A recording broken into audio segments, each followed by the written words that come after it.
Hare Krishna. So let us get started. Om Namo Bhagavate Vasudevaya. Om Namo Bhagavate Vasudevaya.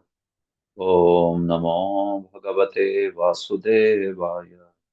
Narayanam Namaskritya Naranchaiva Narottamam Devim Saraswatim Vyasam Tato Jaya Mudirage Nashtaprayeshva Bhadreshu Nityam Bhagavata Sevaya भगवत्युत्तमश्लोके भक्तिर्भवति नैष्ठिके कृष्णाय वासुदेवाय देवकी नन्दनाय च नन्दगोपकुमाराय गोविन्दाय नमो नमः। ॐ अज्ञानतिमिरान्धस्य ज्ञानाञ्जनशलाकया चक्षुरुन्मिलितं येन तस्मै श्रीगुरवे नमः। श्रीचैतन्यमनोभीष्टं स्थापितं येन भूतले सोऽयं रूपकदा मह्यं ददाति स्वपदान्तिकम् वन्देऽहं श्रीगुरोः श्रीयुतपदकमलं श्रीगुरून् वैष्णवांश्च श्रीरूपं साग्रजातां सहगणा रघुनाथान्वितं तं सजीवं साद्वैतं सावधूतं परिजनसहितं कृष्णचैतन्यदेवं श्रीराधाकृष्णपादान् सहगणा ललिता श्रीविशाखान्वितांश्च नमो विष्णुपादाय कृष्णपृष्ठाय भूतले श्रीमते भक्तिवेदांत स्वामिनिति नामिने नमस्ते सारस्वते देवे गौरवाणी प्रचारिणे निर्विशेष शून्यवादी पाश्चात्य देशतारिणे नमो महावदान्याय कृष्ण प्रेम प्रदायते कृष्णाय कृष्ण चैतन्य नाम्ने गौरत्विषे नमः। हे कृष्ण करुणा सिंधो दीनबंधो जगत्पते गोपेश गोपिका कांत राधा कांत नमोस्तुते तप्त कांचन गौरांगी राधे वृंदावनेश्वरी वृषभानुसुते देवी प्रणमामि हरिप्रिये वाञ्छाकल्पतरुभ्यश्च कृपा सिन्धुभ्य एव च पतितानां पावनेभ्यो वैष्णवेभ्यो नमो नमः।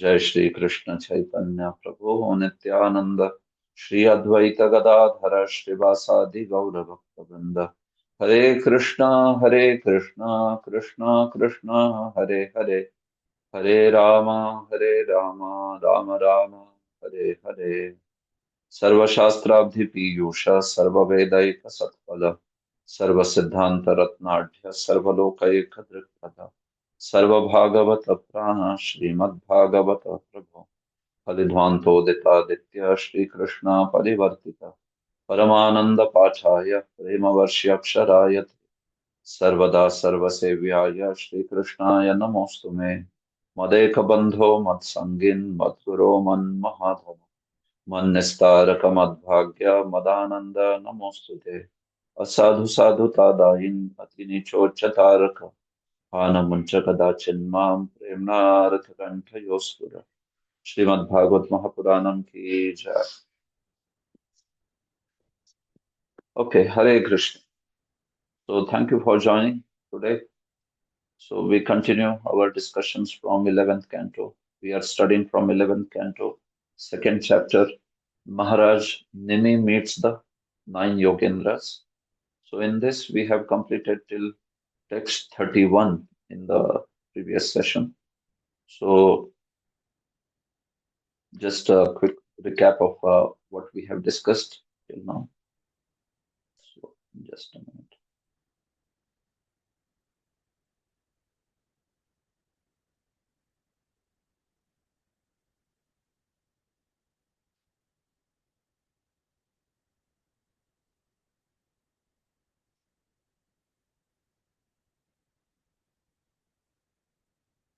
So these are the chapter sections, as you can see. In the first nine verses, Narada's arrival and Vasudeva's inquiries were discussed. So Vasudeva is especially inquiring about Bhagavata Dharma. Then in text 10 to 23, we have discussed Narada's speaking about, beginning to speak about Navayogendras. So he spoke about a brief history of the dynasty of Navayogendras, uh, the sons of Priyavrat, all the way up to then Navayogendras, Rishabh Maharaj, and his Rishabdev, his sons, Bharat Maharaj, and all the other brothers. So a brief history was discussed in text 10 to 23. Then 24 to 29, there was the beginning of the episode of arrival of Navayogendras in King Nimit's palace. So that was discussed. And in text 30 and 31, we talked about Nimi Maharaja's inquiries about Atyantika Kshema, supreme welfare, ultimate benefit. Uh, what is that? And Bhagavad Dharma is that which accomplishes that Atyantika Kshema. Bhagavad Dharma is the means, while Atyantik Kshema is the goal. Uh, so that's why he is asking also about Bhagavata Dharma, the practices of Bhagavad Dharma, the practices of bhakti, which help us to accomplish that ultimate goal. So now from text 32 onwards till text 43, there are very wonderful answers by Sage Kavi, the answer to this query about Bhagavata Dharma. So we will discuss about this now. Okay. So I'll share the next screen.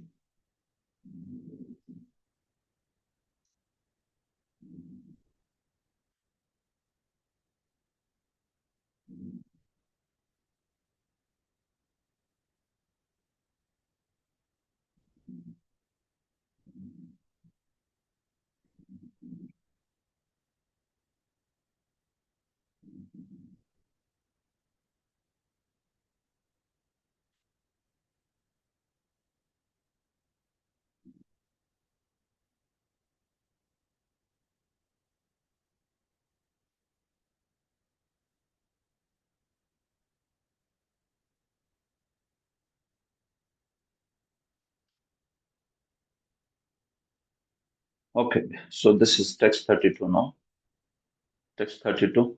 Shri Narada Uvacha Evam te nimina prashta Vasudeva Mahattamaha Pratipuja Bruvan Pritya Sasadasya Ritvijam Nrapam.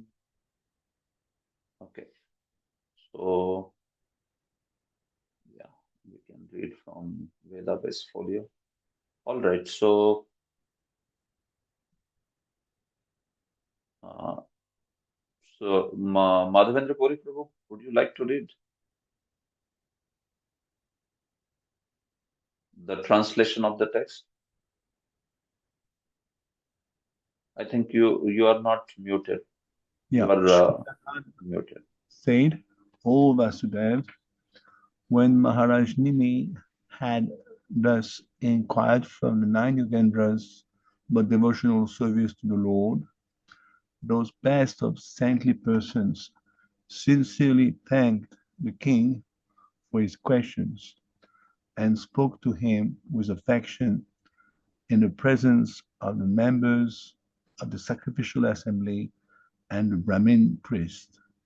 Yeah, thank you. Thank you. So, Sri Narada Uvacha, Sri Narada said, Narad Muni is addressing Vasudeva. Evam te nimina prashta Vasudeva mahattamaha. O Vasudeva, in this manner, evam, in this way, those greatest of the sages, mahattamaha. See, mahattara, mahattama in Sanskrita. If you add tara and tama, it becomes comparative and then superlative degree. So Mahat is a great soul, saintly person. Mahattara is even greater, and Mahattama is the greatest.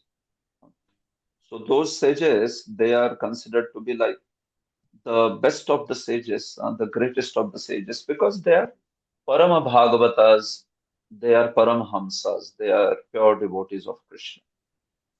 So they were equipped with all the knowledge of devotional service, and they were pure devotees. So they are Mahattamas. Pratipuja Bruvan Pritya. So they also thanked the king for his questions. Pratipuja, they congratulated the words of the king. And they spoke with great satisfaction. Pritya Bruvan, they spoke with Priti, they spoke with affection for the king, who was sitting there.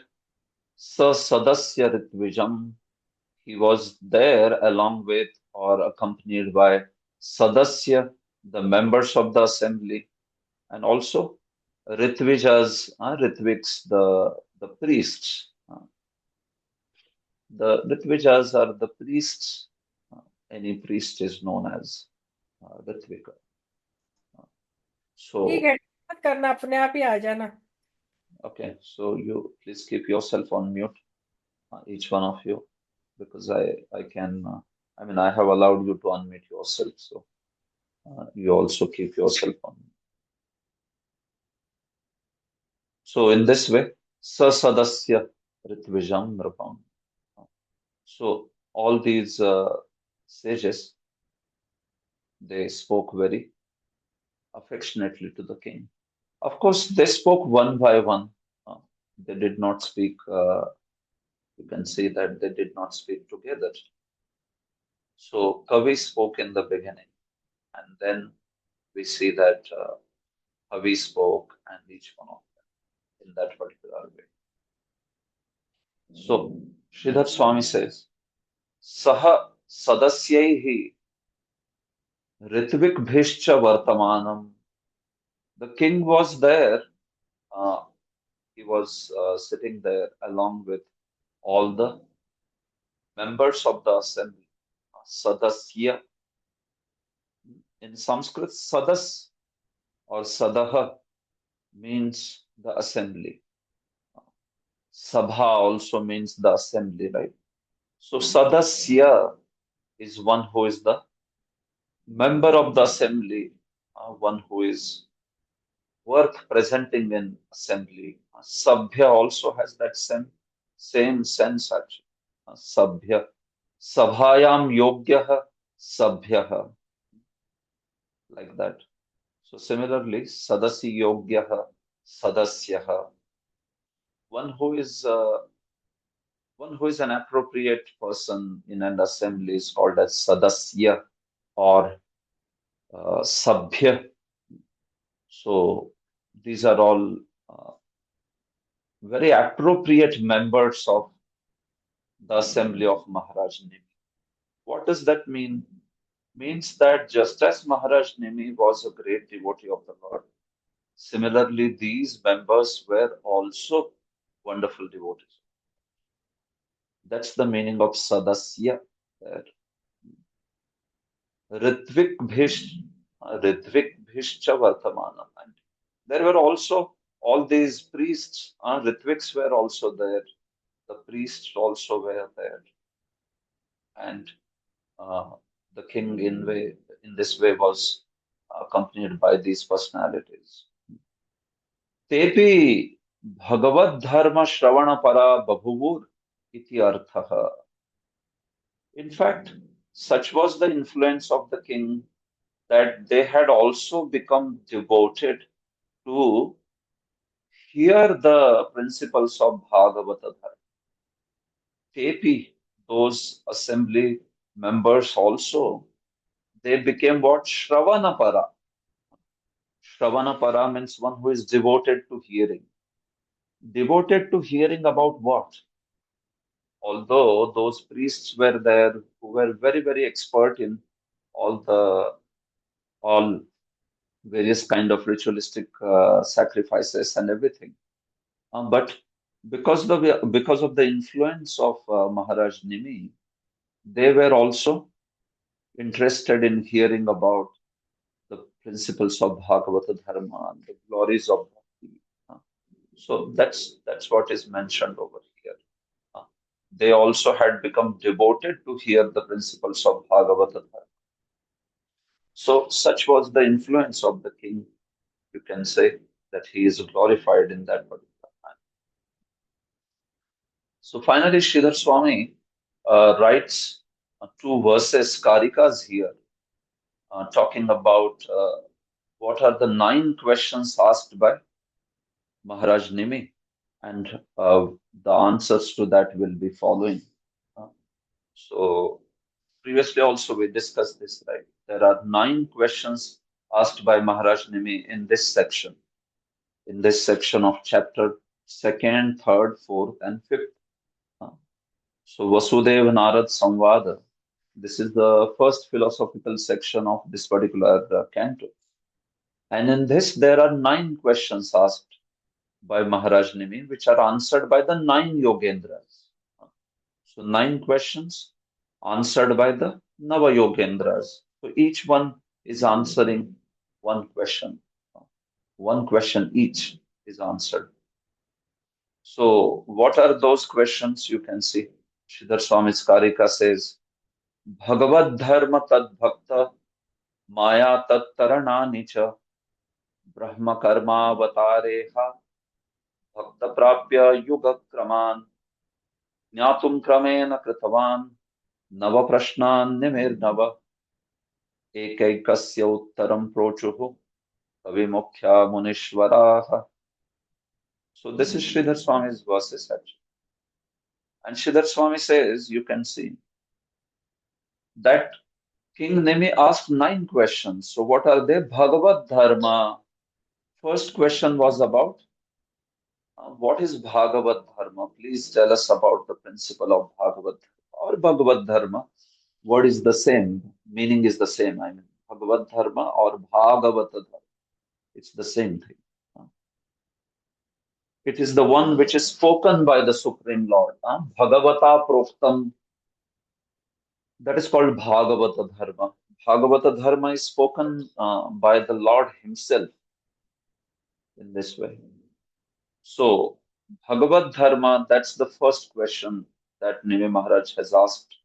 And it is already asked in text 30 and 31. We saw that, right? Tad Bhakta. Second question is about Tad Bhakta, meaning Tasya Bhaktaha, Lord's devotees. So this is going to be asked in text 44 later, right? After this section is over, then we talk about Nimi Maharaj basically asked the question about also the devotees. And that's where the discussion of Madhyamadhikari, Madhyam Bhakta, Uttam Bhakta, Prakrit Bhakta, all that is going to come. Very important section, that also. Maya. He also asked about Maya. That's the question asked in the next chapter beginning. What is Maya? So there's a nice discussion about Maya over there. Tat Taranani. Tat Taranani. Taranani means the means of crossing over, the means of deliverance. So what is the means of deliverance of Maya? Tat Taranani. The means to cross over Maya. Just Taranam is like a boat or anything that helps you to cross over. And that can be Taranam. Brahma. He also asks about question about Brahman. Karma. He asks about karma, various kinds of karma. Avatareha, the various avatars that are asked by him. Bhakta, or rather, Abhakta Prapya. He also asks about the destinations of non-devotees. Abhakta Prapya. Karma Avatare Ha Bhakta Prapya. So, this is Abhakta Prapya by the Sandhi. Destinations of non-devotees. And finally, Yoga Kraman, Yuga Krama, various yugas and yuga avatars. So these are the 9 questions asked by Nimi Maharaj, which the Navayogendras would answer one by one. Jnatum Kramena Kritvan, Nava Prashnan Nimir Nava. So Nimi, Nava Prashnan Kritvan, Nimi asked 9 questions in order to know all these subject matters, respectively, in order. In order, Nimi Maharaj has asked these 9 questions. He's going to ask these 9 questions And then Nava ekasya eva uttaram prochu. So 9 of them, they take one question, and that too also in a orderly manner. So you can see that all the 9 questions are answered also in a same order. So the Nava Yogendras are very systematically taking one question, and they are answering that particular question. So it's not like okay, I mean, sometimes if you have to answer a question or like that. So, okay, who is going to speak what or that kind of thing, right? Or maybe everybody wants to answer a certain question only, like that. Nothing. See, these are the exalted sages who have full knowledge of all the aspects of bhakti, and anyone can answer any question.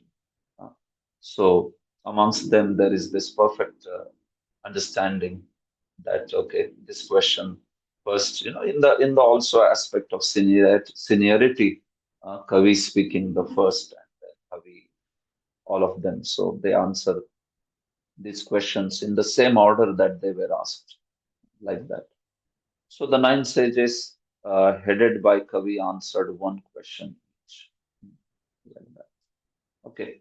So these are the questions and answers. This slide I had shown before also.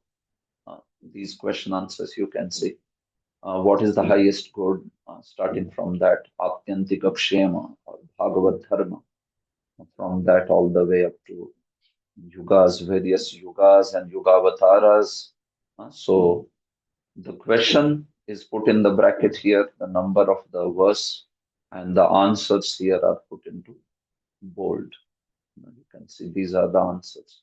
So now currently we are talking about the question of what is the highest good, which is being answered in text 33 to 43, what we are going to begin discussing right now. Okay, Hare Krishna. Text 33. Shri Kaviruvacha Manne Kutasched Bhayamachyutasya Padambujopasanamatra Nityam Udvigna Buddher Rasadatma Bhavat Vishwatmana Yatra Nivartate Bhihi. Okay, so I will have. Yeah, Nilachala Chandrika Mataji, you want to read the translation? Yes, Prabhuji. Yes, Prabhuji. Thank you so much. Sri Kavi said, I consider that one whose intelligence is constantly disturbed by his falsely identifying himself with the temporary material world can achieve real freedom from fear only by worshipping the lotus feet of the infallible Supreme Lord. In such devotional service, all fear ceases entirely. Yeah, thank you. Shri Kaviruvacha, Shri Kavi spoke. He said, so he's answering the question about Atyantika Kshema, right? So what does he say?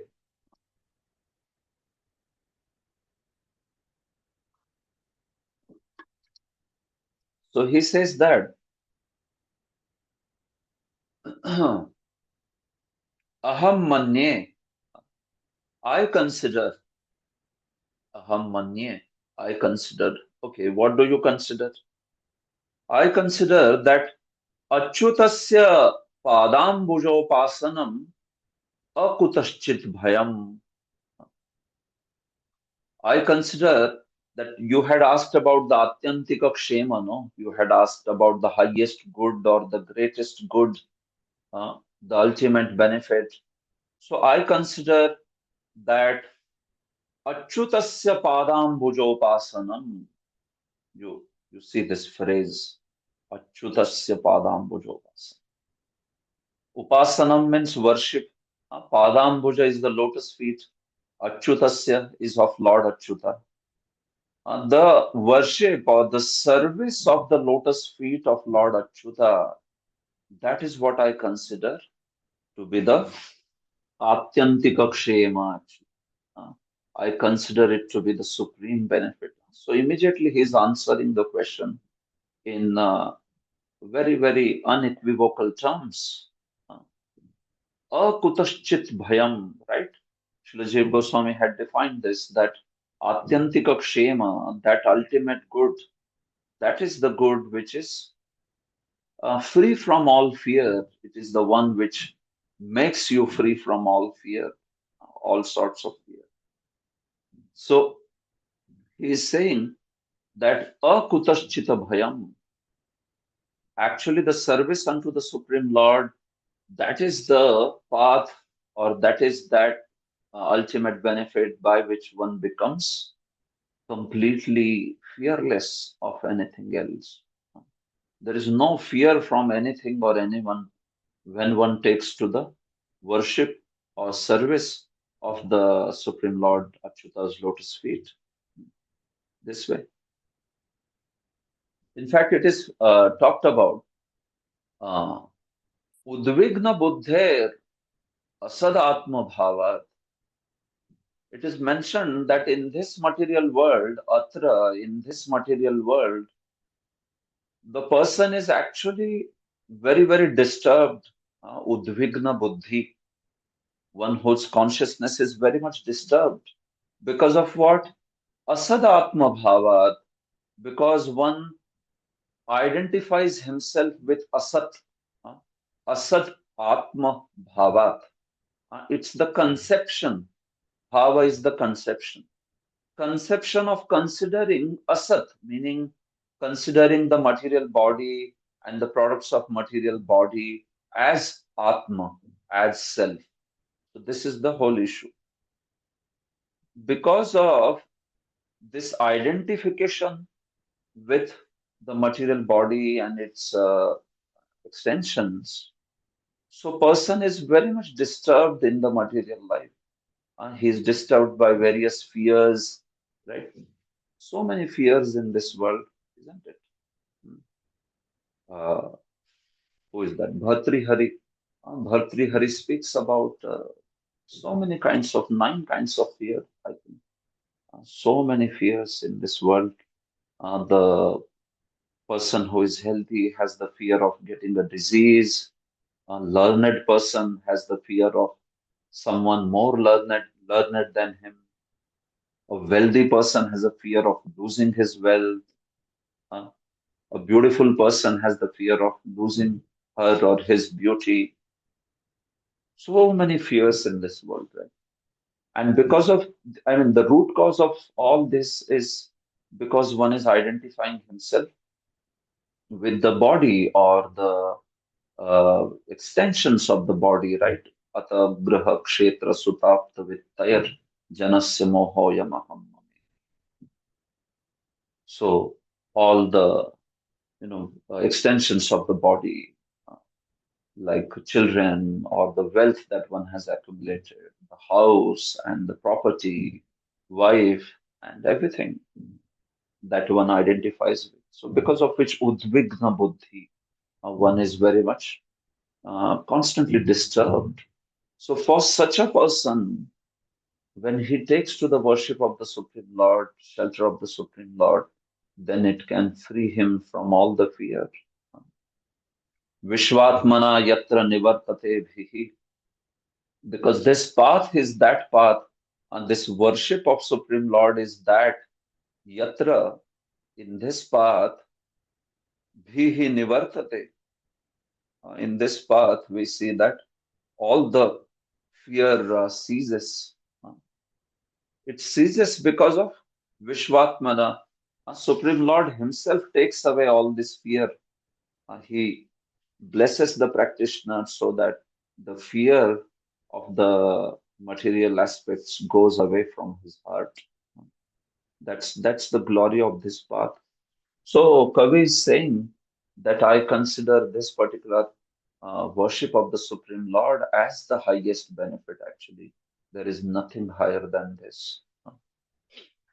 He is not speaking about worship of Brahman or worship of, practicing any other path to get some great siddhis or anything like that. No.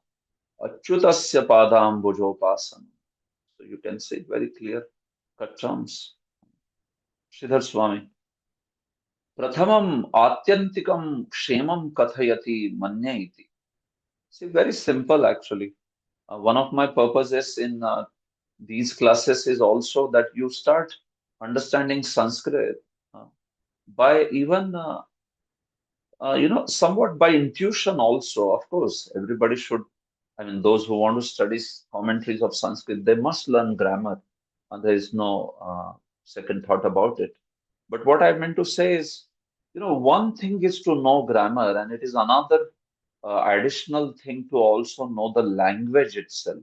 Uh, Sometimes we see that even in other languages, person may know grammar, but person may not know that much language which a native speaker knows. Uh, Why? Because the knowledge of the language is there. One has heard the words day in and day out, and one might have heard or read so many stories, and it's just the knowledge of the language itself.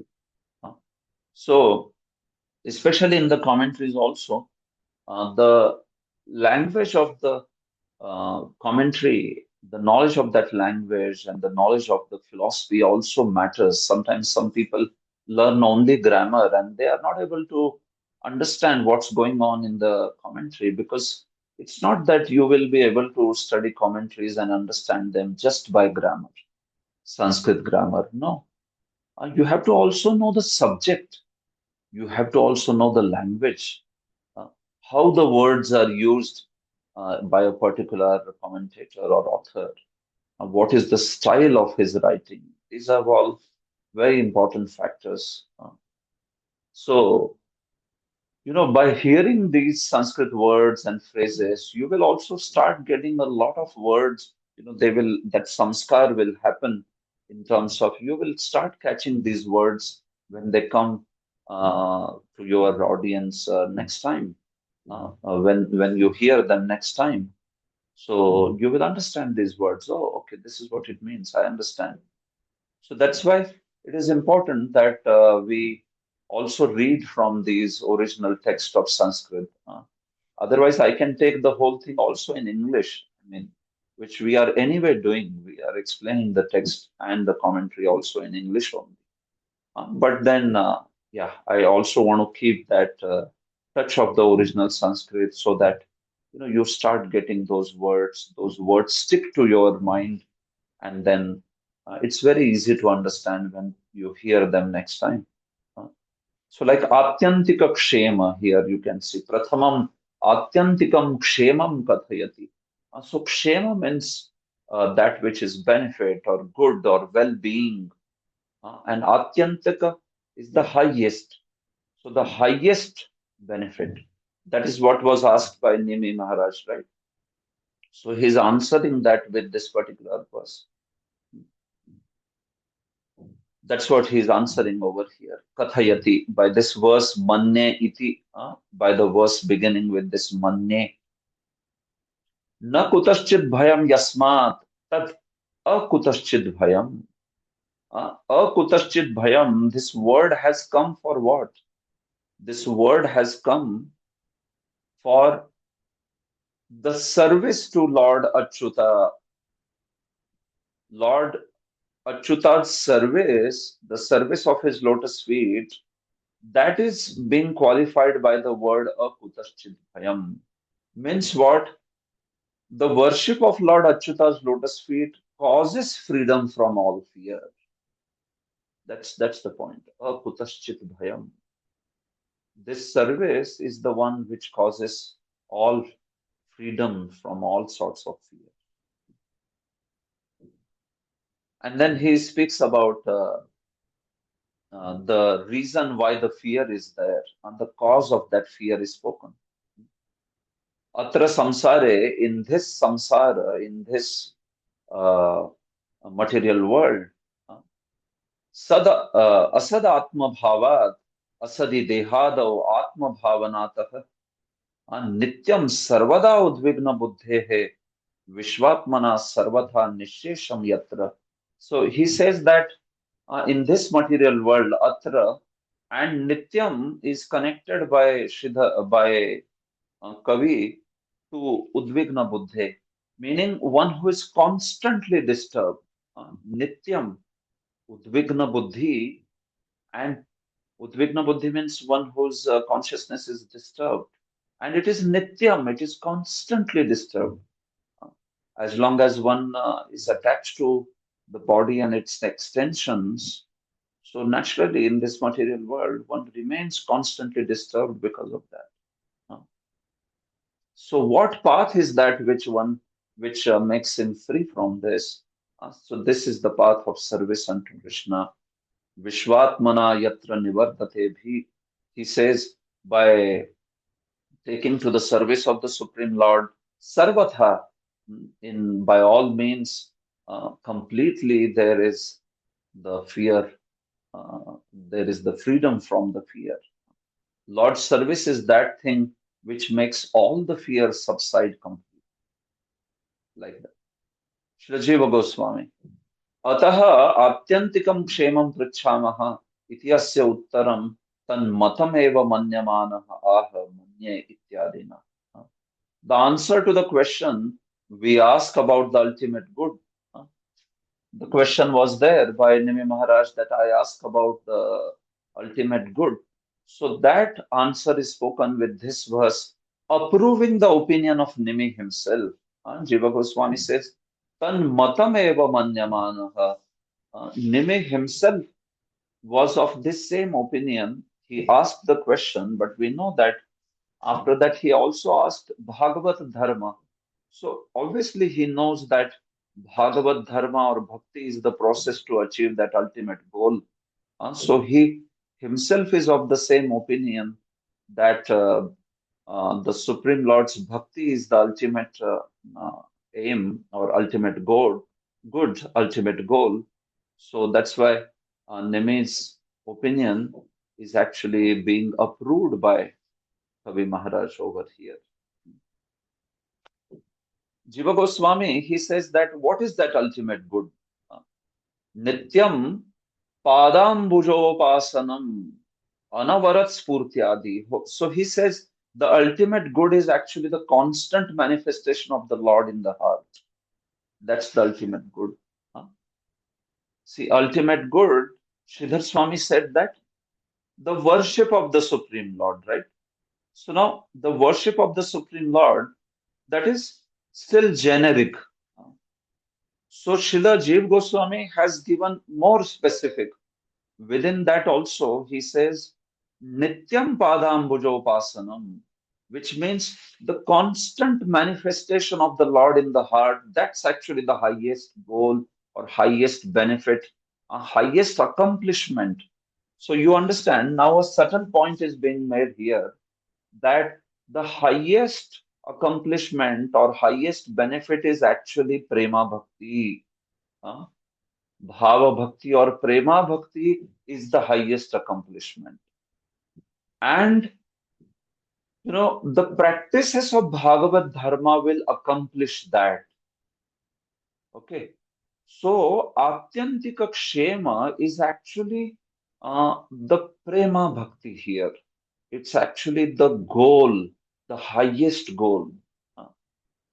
You have to understand there is slight difference between two questions. Atyantika Kshema, which means the ultimate benefit. And next question is Bhagavata Dharma, right? Which means the Bhagavat Dharma or the practice of Bhagavat.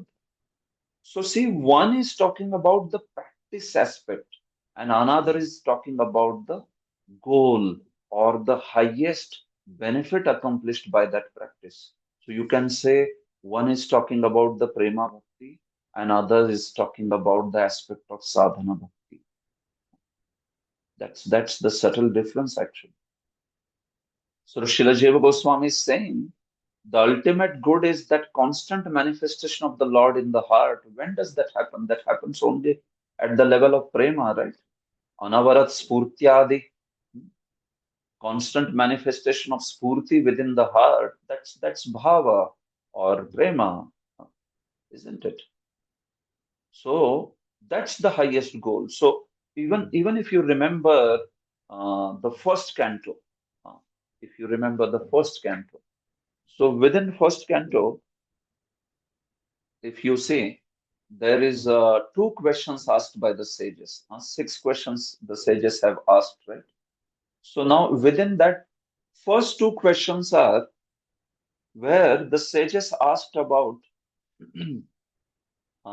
what is the Atyantika Kshema. Similar question is also being asked over there. So if you see the verses from the first canto itself, I will show because this is an important point. So I just wish to show that directly there.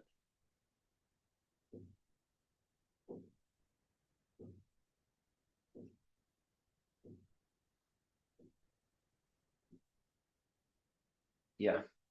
So you say this is the first question asked by sages in the first canto.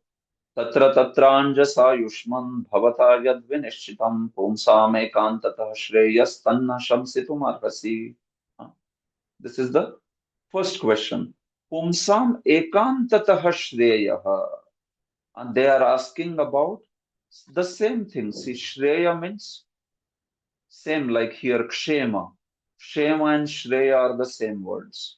And atyantik is same as ekantata. So the ultimate good, ultimately, ultimate absolute good. That's what the sages are asking there. And then later, they also ask about, you see, this question. Bhurini bhuri karmani shrotavyani vibhagashah. Atah sadhotra yatsaram samudhratya manishaya. Bruhi bhadraya bhutanam yenatma suprasidati. Here they ask about the essence of all the scriptures, right? Yat saram, they are asking about the essence of all scriptures. So, what is the difference between the two questions? The difference between two questions, where one is asking about the ultimate good, and second also about the essence of all the scriptures. So, the difference is actually exactly similar, like the way here we are talking about Atyantika Kshema and Bhagavata. The first question asked by the sages, it is talking about the goal of life, the prayojana actually, ultimate good. And that ultimate good is prema, it is love of Godhead. While the second question is asking about, tell us on the basis of Shastra, the best process to achieve that. What is the best process? Sadhana sar. What is the essence of best practices? Which practice is the best practice? That's the second question asked by the sages. Sometimes many teachers don't understand the difference between these two questions. They might think that it's the same question, but it is not the same question. They are two different questions. And both of them are answered in the second chapter, Savai Pumsam Paro Dharmo Yatho Bhakti Radhokshaje Haitukya Pratihata Yayatma Suprasidati. This verse is answering both the questions. It is answering the question about the ultimate benefit, Prema Bhakti, and it is also answering the question about the ultimate means to achieve that Prema Bhakti, which is Sadhana Bhakti. So one question, one verse is answering both the questions, the question about the ultimate goal or prayojana, and also the ultimate process, abhidheya, in this manner. Just give me a minute.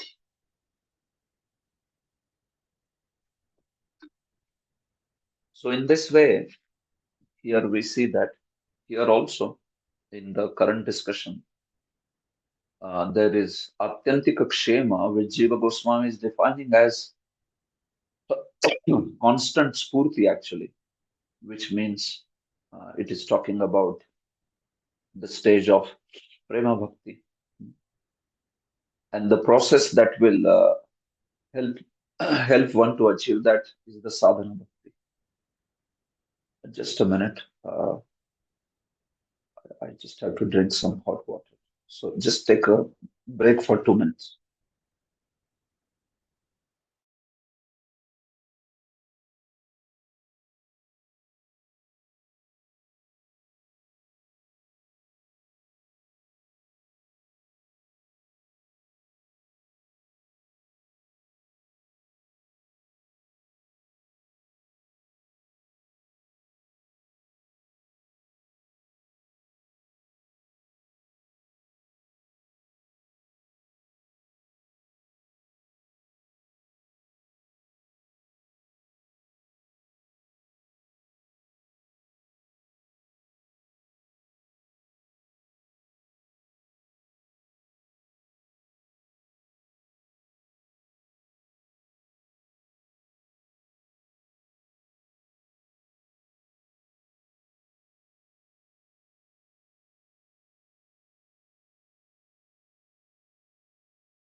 Hare Krishna. Excuse me for the break. I just forgot to keep the hot waters. Fine. Yeah. So we were discussing, yeah. So that's how it is. Atyantika Kshema or the Ekantata Shreya is the same thing.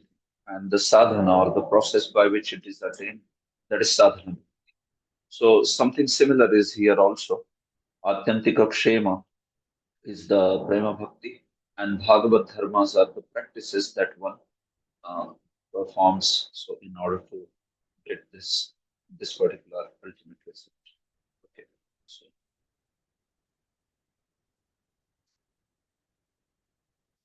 yeah. Vishwatmaneti तत्साधन अवस्थायाम अपि क्रमशो भय निवृत्तिर दर्शिता. Jiva Goswami says by the word Vishwatmana, which means by the Supreme Lord, by the Super Soul. Vishwatma means the Super Soul.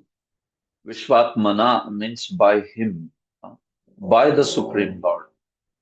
So by the Supreme Lord, all the fear is subsided in the life of a devotee. So he says, Jiva Goswami says, Tat sadhana vasthayamapi. It is shown that the removal of fear is gradually accomplished even in the sadhana phase of that pure. So the sadhana avastha is the phase of sadhana bhakti, and sadhya avastha is the bhava bhakti or prema. Sadhya and sadhana. So even in the sadhana phase, there is removal of the fear gradually. Gradually, it is accomplished. So that is what is being shown by that word, by Supreme Lord's grace. So this is true, right?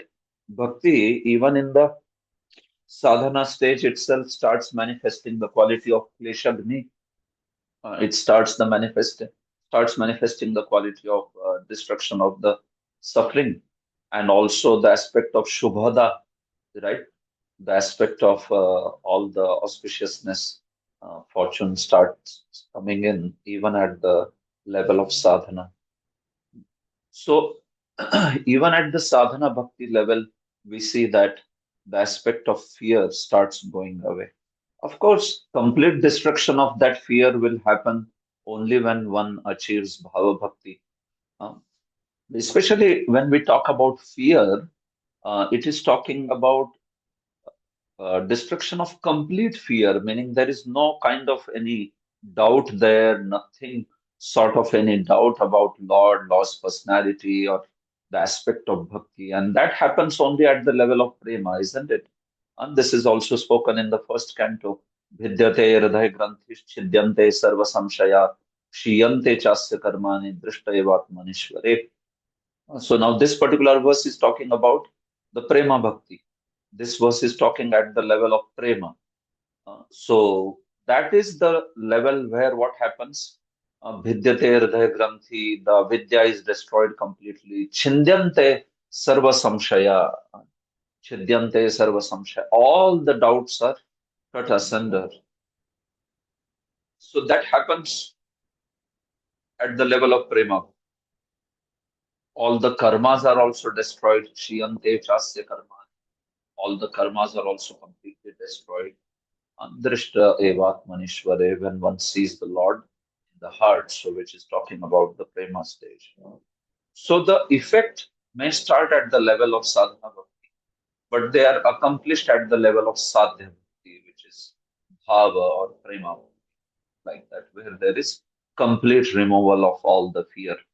But the point is, even at the level of sadhana bhakti, this fear is the removal of fear is accomplished, right? Once a devotee starts understanding that Supreme Lord shelter, Supreme Lord shelter is actually the shelter of devotees, the shelter of Guru Sadhu Shastra is so wonderful.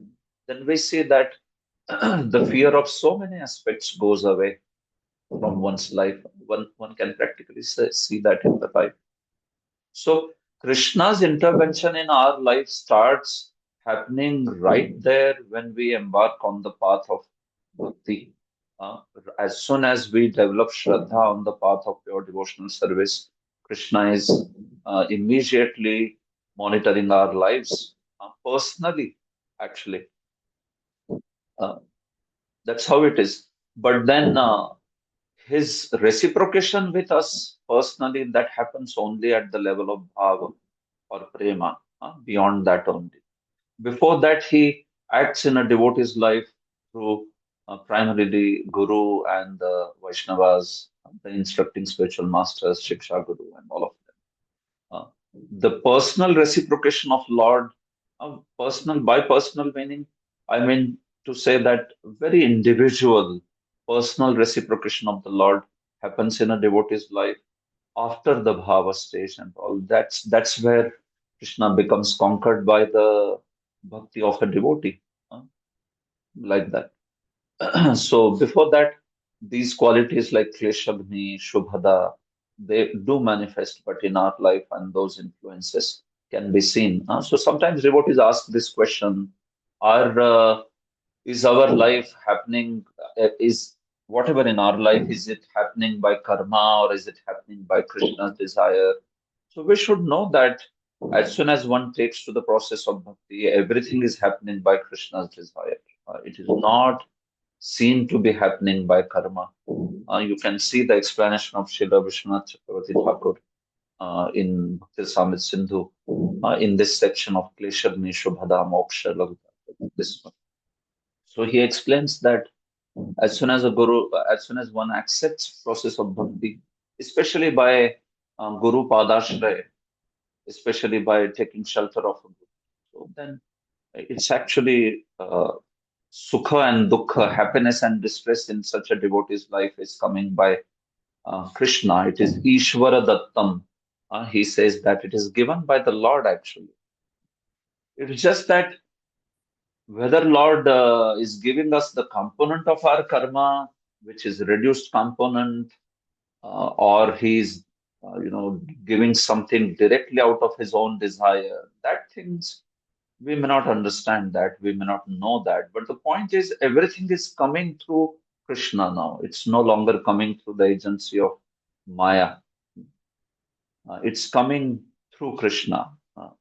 So we see that that aspect of surrender, because of which Krishna certainly is now sending those particular aspects, which particular aspects of karma, which we may have qualified by our prior birth, like that. Sometimes in a devotee's life, even if karma is not there, that he should suffer in such a way, Krishna may send. Why he can do so? Because that's what he can send the happiness and distress in our life so that we become serious devotees, we come closer to his feet. So one understanding is that he gives a minimized reaction. That is true, and it is spoken by Prabhupada also many places.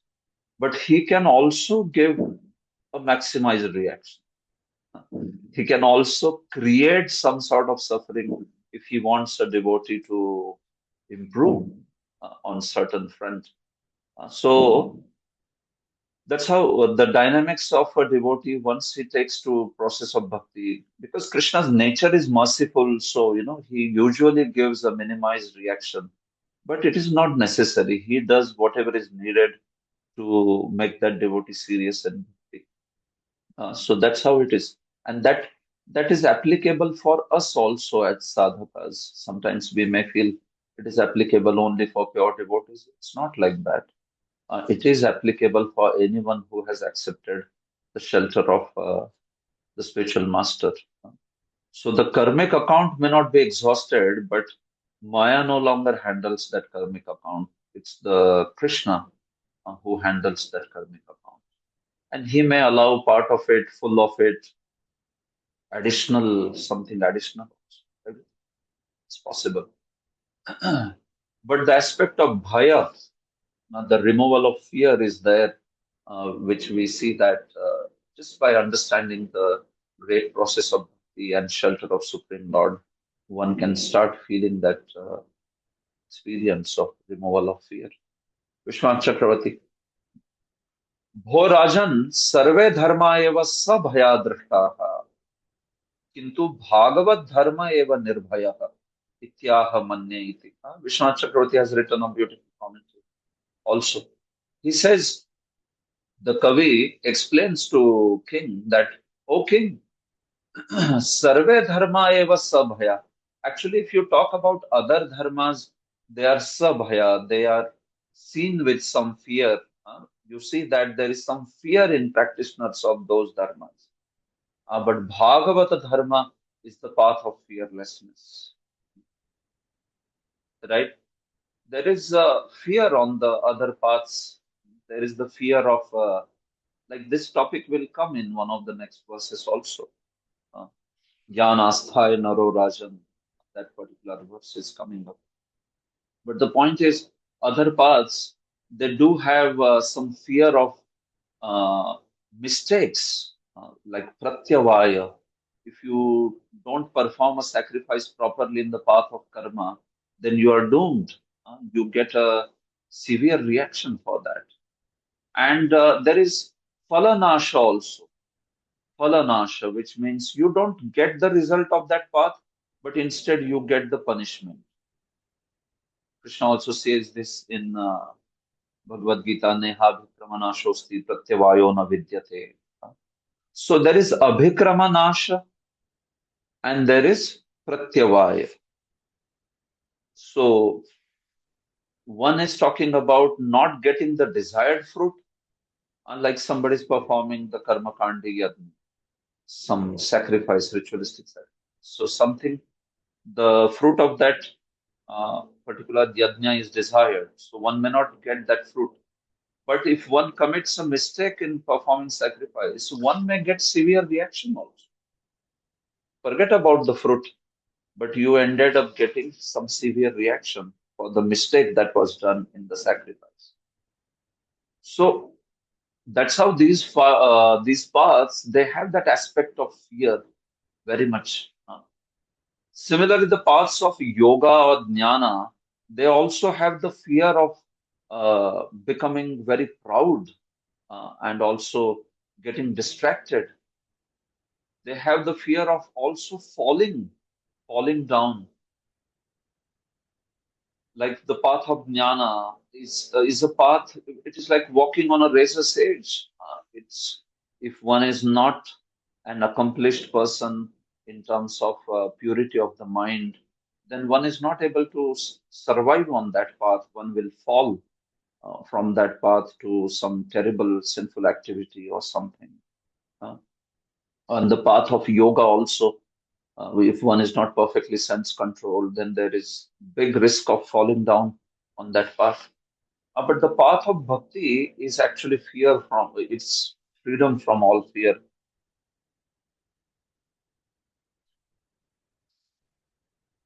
So why is that? Because on the path of bhakti, we see that although on the path of bhakti also, one may fall down or like that, but then the way the path is designed is that one does not get some sort of negative reaction of that path, and eventually also one is dragged to the ultimate success on this path.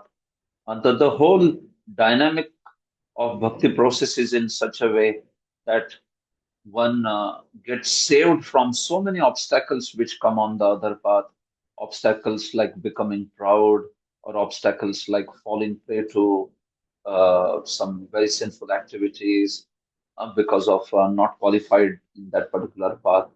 But bhakti path is not like that. So this will be elaborately discussed in one of the next verses. So we'll come to that later, where it is said, Dhavan nimilya va netre naskhaled napate diha. On this path of bhakti, even if you run with eyes closed, neither you will slip or nor you will fall. So now what does that mean? We will see it in that verse. But yeah, that idea is being spoken here itself. Atra samsare na kutashit api kala karma vignadibhyo bhayam yataha tat padam bhujopasanam. Worship of Supreme Lord's feet is that supreme benefit because of which there is no fear from time, karma, or other obstacles. On the other path, there is this fear of appropriate, not resorting to the appropriate kala or karma or vigna. We were talking about these things, right? The karma kandi, the ritualistic sacrifices have to be performed at a perfect time. The kala is very important there. You have to practice it, meaning you have to perform those sacrifices at a very perfect time. You can't perform them at any time. Also, the aspect of karma, aspect of vigna, they are there, meaning the obstacles or the aspect of the karma aspects are also involved over there. If somebody goes to jnana path, he cannot do so without performing nishkam karma, without becoming free from the desire to enjoy. Otherwise, a lot of obstacles will come. But the path of bhakti is free from such obstacles. And what is the expectation, qualification? So the qualification is also mentioned. So Srila Vishwanath Chakravarti gives a little different meaning to this verse. He says that this verse is also speaking the qualification of practicing that particular path of service to the Supreme Lord. He says, Bhakti pratikula deha geha dishu asaktim tyaktu kamasya. At least one should be desiring to give up the attachment to body, house, and other objects unfavorable for that much qualification is needed. So bhakti's qualification also it is going to come ahead in this canto only. The point is that in the path of bhakti, if one is too much attached, such a person he is unqualified on the path of bhakti. And somebody is too much detached, such person also is unqualified. Na nirvinno nati sakto. It is mentioned. Na nirvinno nati sakto. If one is too much attached for material enjoyment, he just cannot think of giving it up, then such a person is actually qualified for the path of karma kand. And if somebody is too much detached, he's like so detached that he's detached even from the practices of bhakti, devotee association, singing for the Lord, dancing for the Lord. So such a person, too much detached person is also, he may not be able to appreciate the practices of bhakti.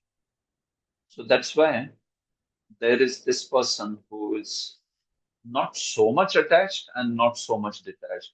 Obviously, not so much detached because people in this world will always have some attachment. But the point is he ready to work on that attachment?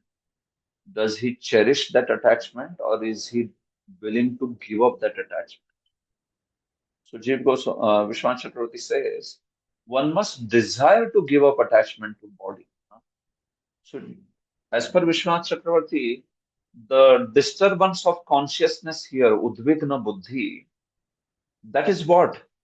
One is disturbed by this constant attachment to material objects, and that's why one thinks beyond that. One wants to give it up. That is a qualification, actually. That is a qualification for performing bhakti. One wants to give up that attachment to body and other objects which are unfavorable for bhakti. Of course, if one is not even on that platform, do we say that such a person should not be directed to bhakti? No, we don't say that. Akamo sarva kamo va moksha kamo udharati tivrena bhakti yogena yajeta purusham param. Whatever it is, one should encourage person to practice bhakti. But usually for a person to make some advancement in bhakti, at least that much qualification is needed, that one is at least desiring, that one wants to overcome the attachment to body and house and other objects unfavorable for.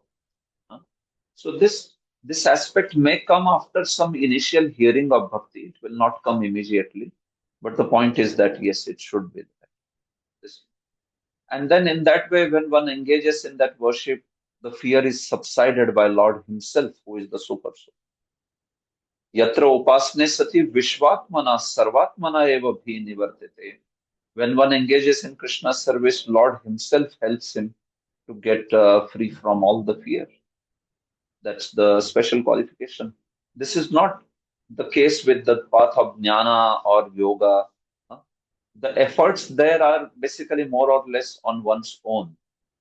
The responsibility lies with one's own, that one should be able to make advancement on that particular path. So here, but there is great help of Supreme Lord this way. So, okay. Proper disciples, you can see.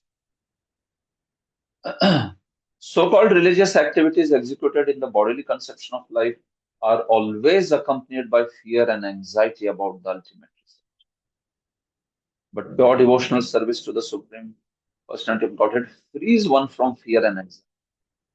Because that's the very definition, right, of the Supreme Lord, Vaikuntha, and there is no fear like that. According to Srila Jiva Goswami, the process of Bhakti Yoga is so powerful that even in the stage of sadhana bhakti, in which one is practicing devotional service, the neophyte can have direct experiences of fearlessness by the mercy of God. And then what to speak of devotional service becoming mature, then all fear is totally vanished. So that maturity of devotional service means attaining prema bhakti actually. Bhakti Saraswati also has quoted from the third canto, Yavan nate angrim abhayam pravranita loka. As long as they do not take shelter of your safe lotus feet, they are full of such anxieties. So it is the Supreme Lord's lotus feet. As long as one does not take shelter, so then we see that there will be fear of wealth, body, friends, and the lamentation further. That's all. Okay, so that is it. Right, so now we move to the next verse. ये वै भगवता प्रोक्ता उपाया ह्यात्मलब्धये अंजः पुंसाम विदुषाम विद्धि भागवतान् हितान्.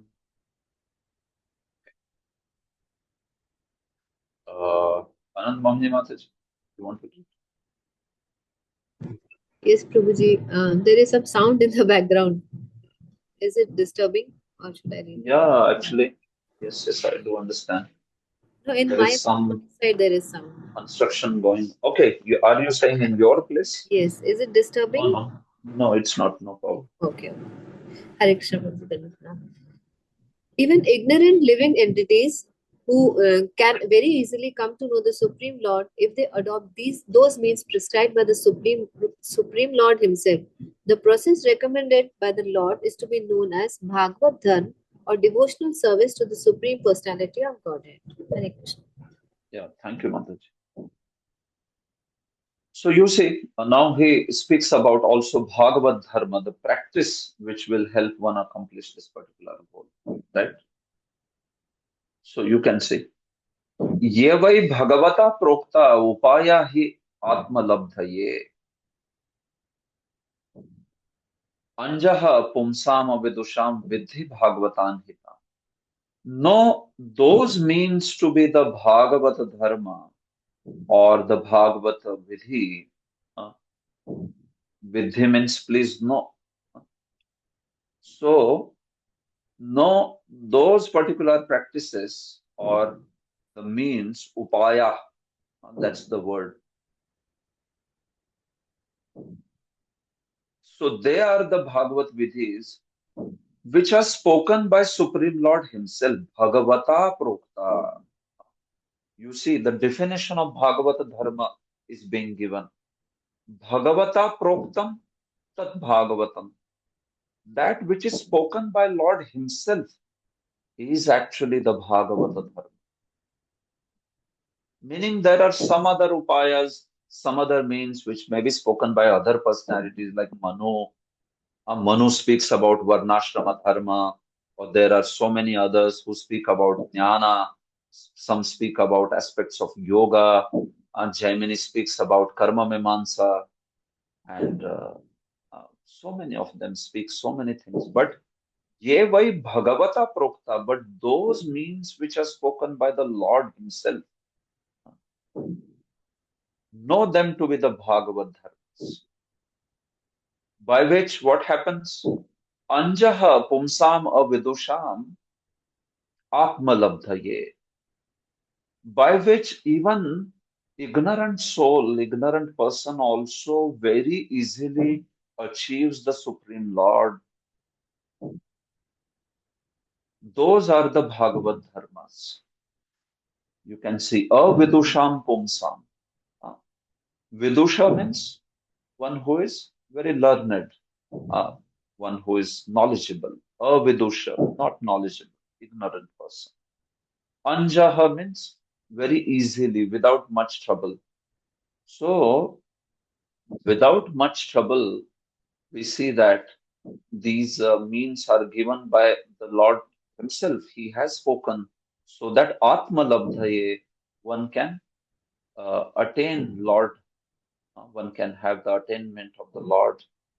Atma Labdhaye. Atma means here Swa, Krishna Himself. Atma Labdhaye. One can achieve Sri Krishna, one can achieve the Supreme Lord. Know those means to be the Bhagavad Vidhis. This is the point. Sridhar Swami says, Bhagavata Dharma Lakshanama. The characteristic of Bhagavad Dharma is spoken in this verse. See, Manvadi Mukhena Varnashramadi Dharman Uktva. So there are personalities like Manu or Yajnavalkya who speak about Varnashrama Dharma. Having spoken about Varnashrama Dharma through the mouth of personalities like Manu and others, there are many Smritikaras, right?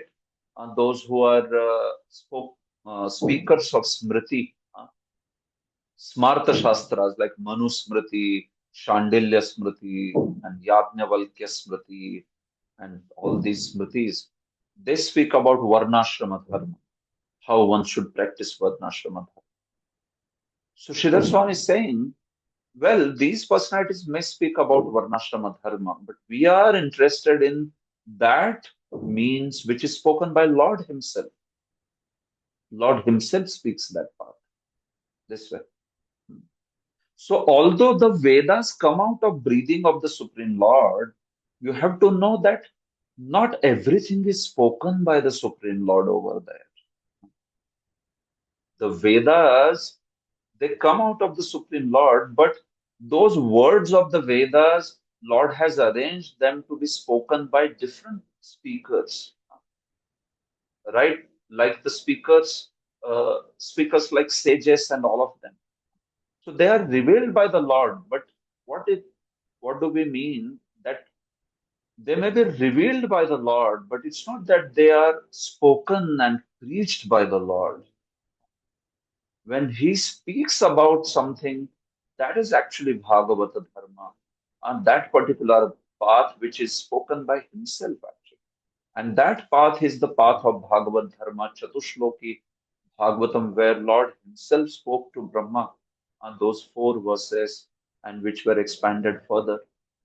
Or wherever Lord is speaking about this Bhagavata Dharma, like that particular aspect. So why does Lord Himself speak about this Ati Rahasyatvat?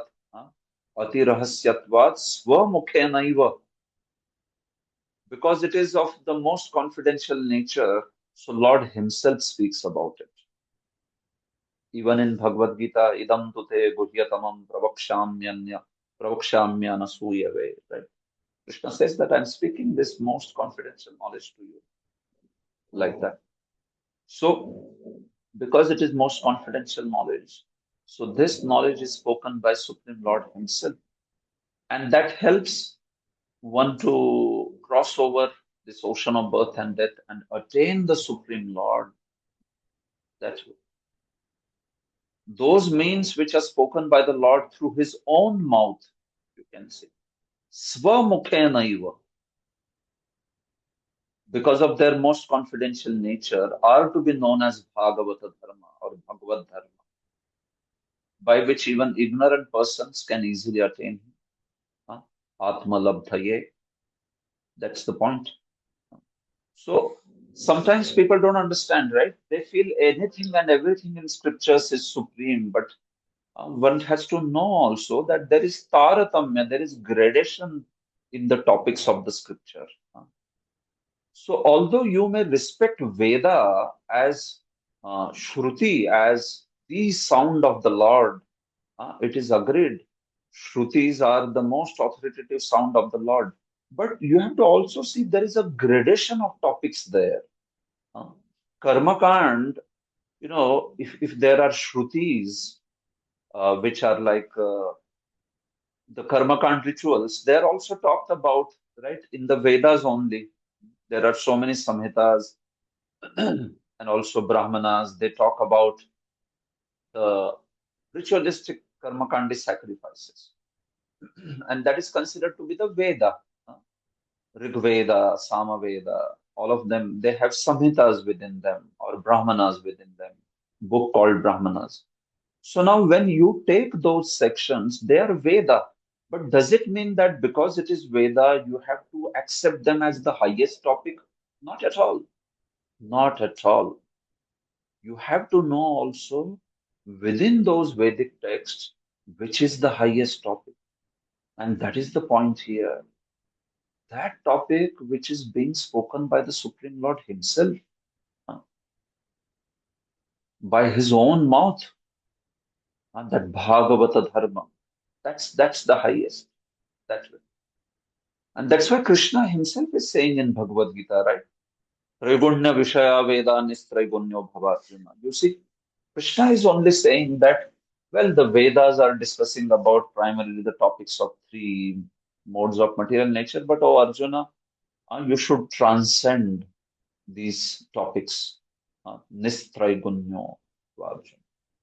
So Krishna himself is making a distinction between the topics of the Vedas. He's telling that transcend the topics of Karma Kand and go to the topics of Jnana Kand. Because there is Nishkam Karma Yoga in that section. This is this is second chapter, right? So 46 or 45, that must be the verse. So Krishna is saying there that you transcend this and you come to the section where Nishkam Karma Yoga or Jnana is talked about, like that. So that's how it is. Although within Veda, many speakers may be there, speakers like Yajnavalkya, speakers like all other personalities, Katha, different sages, but there are different topics. We see that Krishna or Supreme Lord, He Himself is speaking about the Bhagavata Dharma this way. Okay, so yeah, that's all. I think Vishwanath Chakravarti just follows this commentary as it is. Srila Swami's words are followed by others as it is. Proper disciples. There are many Vedic scriptures, such as Manu Samhita, that present standard injunctions for the peaceful management of human society. Such Vedic knowledge is based on the Varnashrama system, which scientifically divides human society into 4 occupational divisions as well as 4 spiritual divisions. According to Srila Swami, however, knowledge that can bring one directly in contact with the Supreme Lord is called Ati Rahasyam. We saw this. And that's why it is spoken by the Supreme Lord Himself.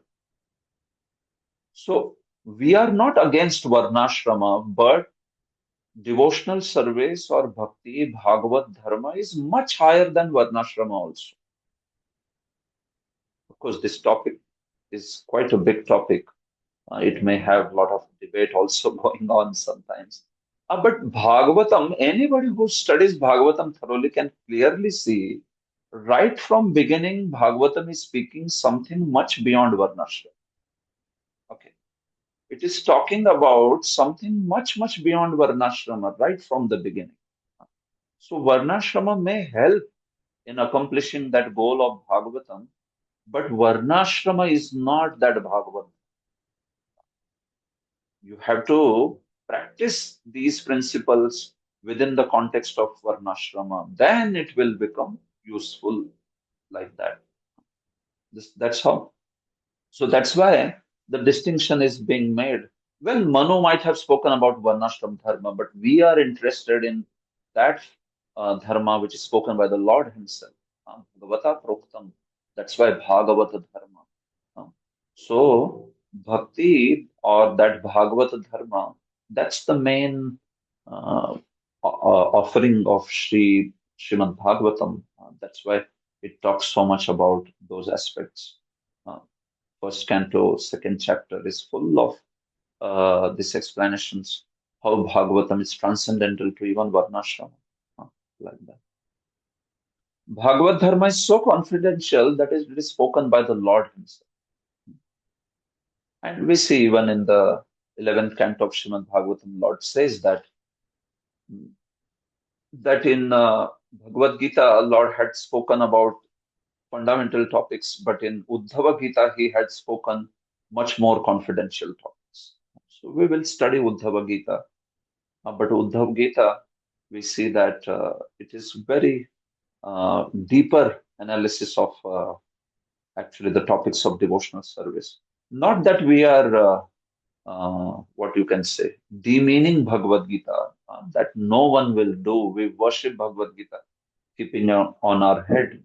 But then it's a fundamental book which is telling you about fundamental aspects of bhakti compared to jnana, karma, yoga, and all.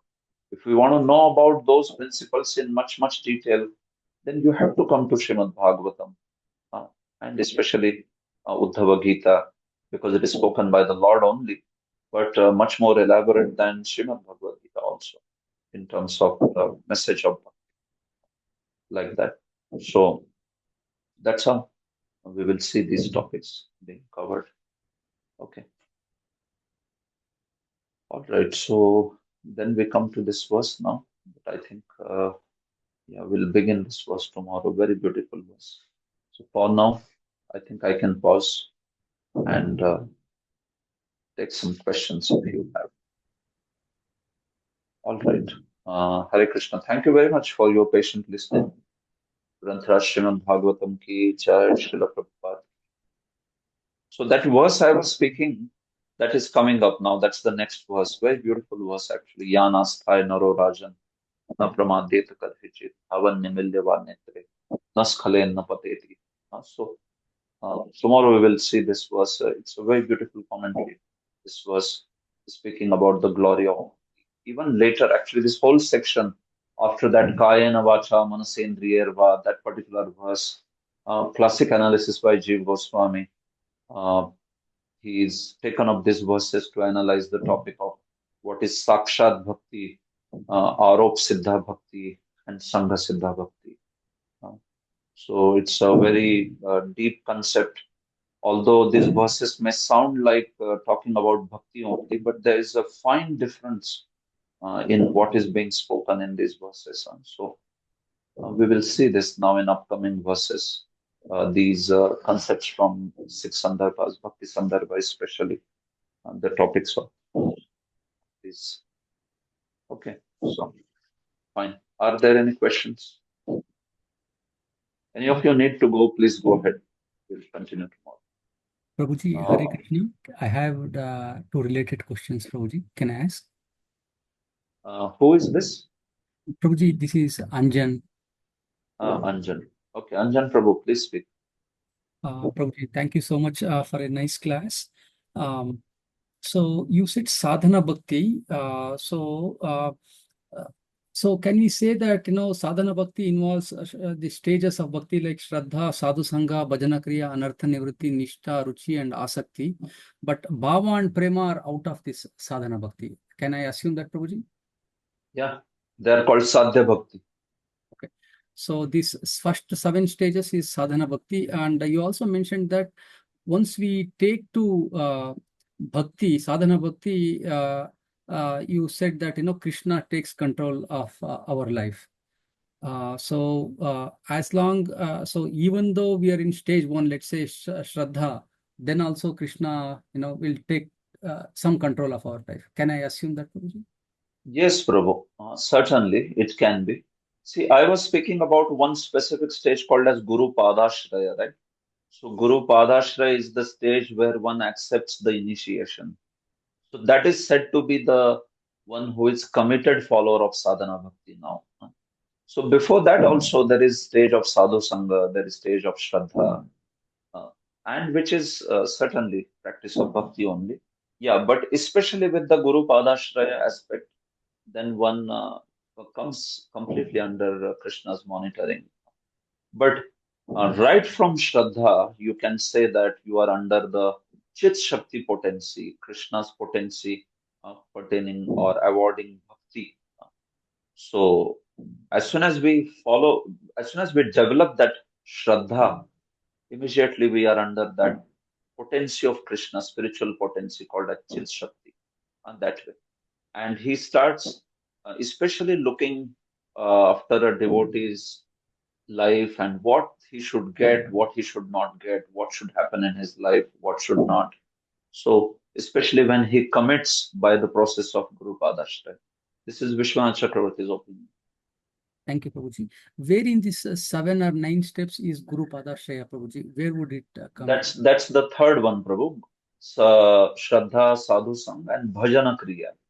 So the third one in Bhajana Kriya, that is where you accept spiritual master's shelter and then you perform under his instructions, you start performing devotional service. That is called Anishtita Bhajana Kriya. That's called practicing bhakti. So Guru Padashraya will fall under the Bhajan Kriya stage. So Prabhuji, somebody might seek shelter of Guru and it might take several years to get Guru's shelter. So Yeah. does it mean that one needs to aspire for shelter, then he'll come under Guru Padashraya, or only when he officially gets initiation does he, come under Guru Padashraya? Both the aspects are needed. All these dynamics of somebody aspiring for years and still not getting shelter, that is like, these phenomena can occur before also, but it's like more in an organizational religion, right? These sort of things where we see that somebody is aspiring for that shelter, but still one is not getting for many, many years. Of course, sometimes even in olden times, Guru only would test a disciple thoroughly. So that time, someone may be aspiring for Diksha, Mantra Diksha, and still it's taking so much time. Uh, Even Bhaktisiddhanta Saraswati was also sent away uh, by Gaurkishordas Babaji Maharaj so many times, right? But the point is, yes, Prabhu, both the aspects are needed. I mean, Guru Padashraya, okay, within my heart, I have accepted a spiritual master, so I'm making progress. Certainly, it is acceptable. But it's important that we get also that Diksha. It's not that we can just go on year after year after year like that. We have to also be very desperate to receive that formal ceremony. So both are important. Certainly, the aspect of accepting the spiritual master in the heart is important, but that's only not enough. One has to also receive Diksha from them. Like that. Okay. Thank you so much, Prabhuji. Yeah. Bhavana Mataji. Yes. Hare Krishna, Prabhu. If we go by what Krishna speaks as a Bhagavad Dharma, then in Gita, he says, Chaturvarnyam Maya Shrishtam Guna Karma Vibhagashaha. So is that not considered as Bhagavad Dharma, or how do we see that in light of Bhagavad Dharma? Very nice. Yeah, very nice. That's a good question. Entire Gita is spoken by Krishna only, right? So Bhagavata Proktam, then why not accept everything as Bhagavad, right? So that's where within Gita, one will have to see that Krishna himself gives the gradation of his own words, right? So when he speaks Chaturvarnyam Maya Srishtam in the 4th chapter, while he's speaking about this, he has put this whole knowledge under the category of, this whole Chaturvarnya knowledge, Chaturvarnyam, and this whole thing. If one is studying it in the context of Nishkam Karma Yoga, it could be called confidential knowledge. But Krishna himself then speaks, I speak about more confidential. And I speak about the most confidential knowledge. So he is in a way showing that what I spoke before, is also knowledge, but now I speak something more important. And then I speak most important also. So, because Bhagavad Gita's context is where Krishna is speaking, naturally he is going to speak everything. So, he is the one who is going to also speak about Karma Kand, and that's what he does in the second chapter. 2.31 to 38 verses are speaking Karma Kand aspect. But then you see that he sort of in a way shows that, forget about that. Durena hi avaram karma buddhi yoga dhananjaya. Uh, So he says that you keep that kind of karma kandi approach towards your duty aside and instead use buddhi yoga. Uh, And then he goes further, and even this buddhi yoga, which is the Nishkam karma yoga aspect, he sidelines it and says that now I speak to you the most confidential knowledge. So even in Bhagavad Gita, no, one has to understand Krishna's instructions are becoming more and more confidential. Uh, See, the goal of Krishna is that Arjuna should fight, but that inspiration to fight Krishna is taking it to the higher and higher level. So, at bare minimum level, he talks to Arjuna that you fight for the sake of attaining heaven. Hato va prapsyasi swargam jitva va bhokshase mahim.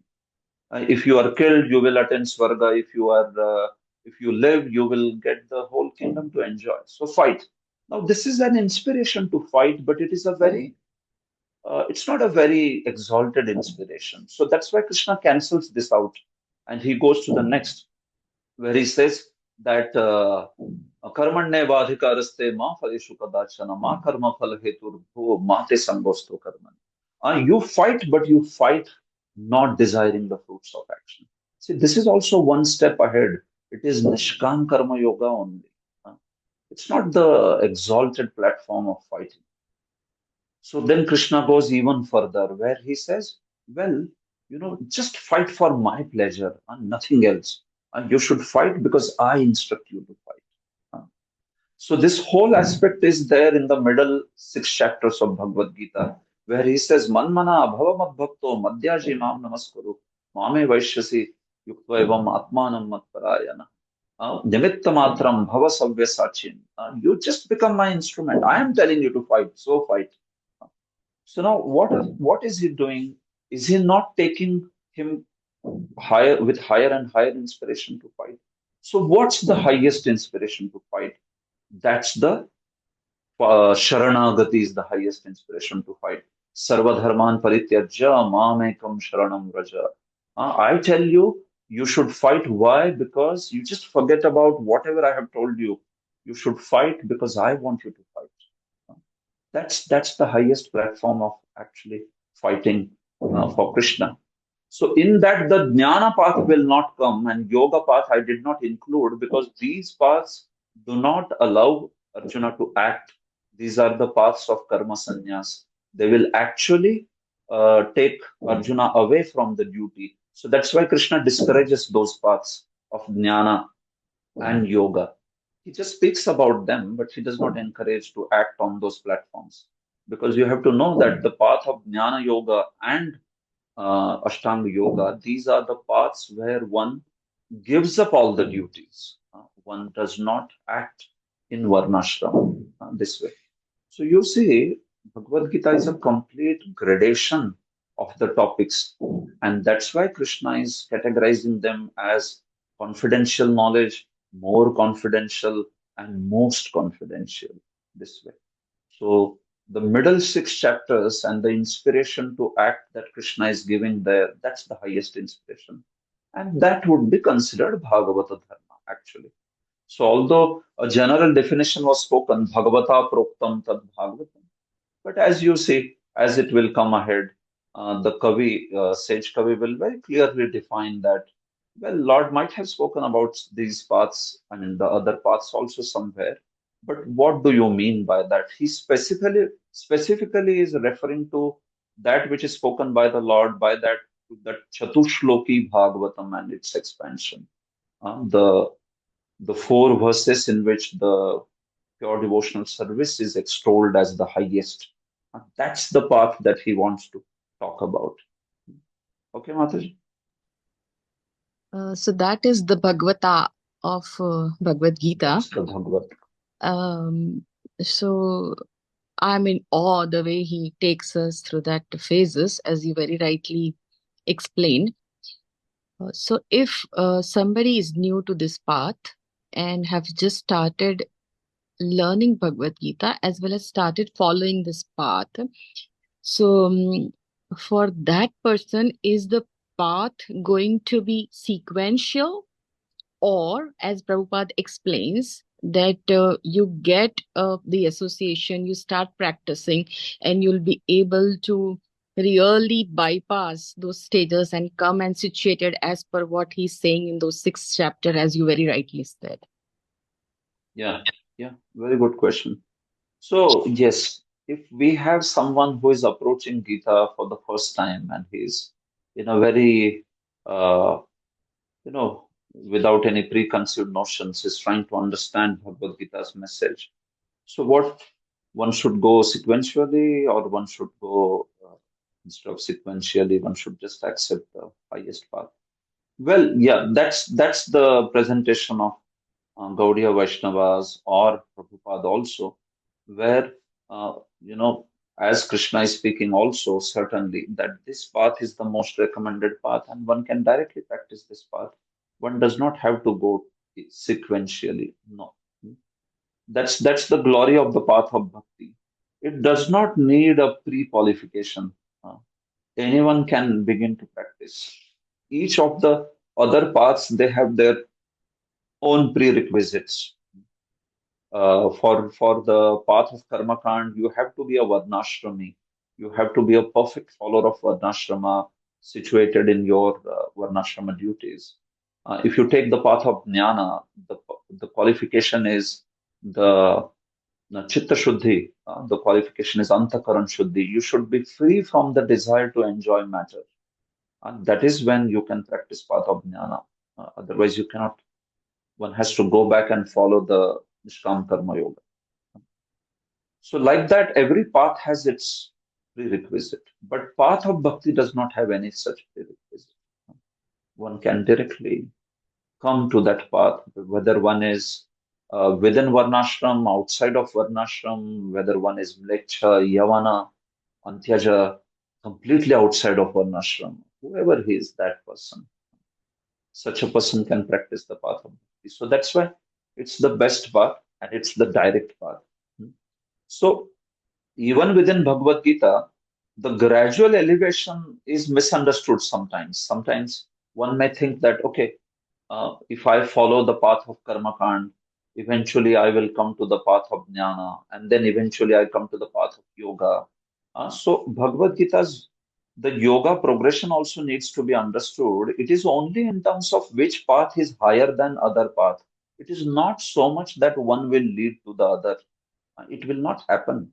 If somebody is following path of karma kand, why do you think, or why does anyone think that such a person will become eventually the practitioner of jnana kand? It does not happen like that. They continue to remain the paths followers of karma kand. So that's why that gradual elevation, it is actually of not much benefit, because it does not so much happen like that. Gradual elevation is not the point. The point is of which path is high and which path is low, which path needs a greater qualification and which path needs a smaller qualification. That's how the yoga ladder has to be understood actually. More than ladder, it is like floors of the houses. So whether one path takes you to the another, not necessarily. Like somebody is following the path of jnana. Now, why should such a person come to process of bhakti? Unless and until he meets devotees. And that's the only way that the person will become devotee. Otherwise, somebody is following jnana, and the goal of that process of jnana is that one wants to merge in Brahman. So that's it, right? So why would such a person come to process of bhakti? It will not happen. It will not. So the understanding of various parts of Bhagavad Gita has to be also very clear. Nishkam Karma Yoga can lead to jnana, but jnana need not lead to bhakti. It need not. It is an independent path in itself, and one may attain its goal and go out of samsara. That's it, finished. So where is the question of that person coming? See, so coming to the path of bhakti happens only when you come in the association of devotees while practicing that particular path. Then it may happen. Like somebody was following Jnana Yoga, studying Vedanta, and then he met devotees, and then he came to the path of. That's fine. But by complete practice of Jnana only, one may not come to bhakti. Not necessarily.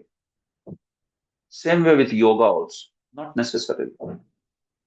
So, yoga ladder is more like telling you which rung is higher and lower rather than which rung leads to the other rung. It does not happen so much actually, leading one to the other. Even the karma kand, one may go on doing karma kand. That's why Krishna is discouraging also. No, it just Yamimam pushpitam vacham pravadanti avipaschita. Vedavad ratha parthana anyadastiti vadina.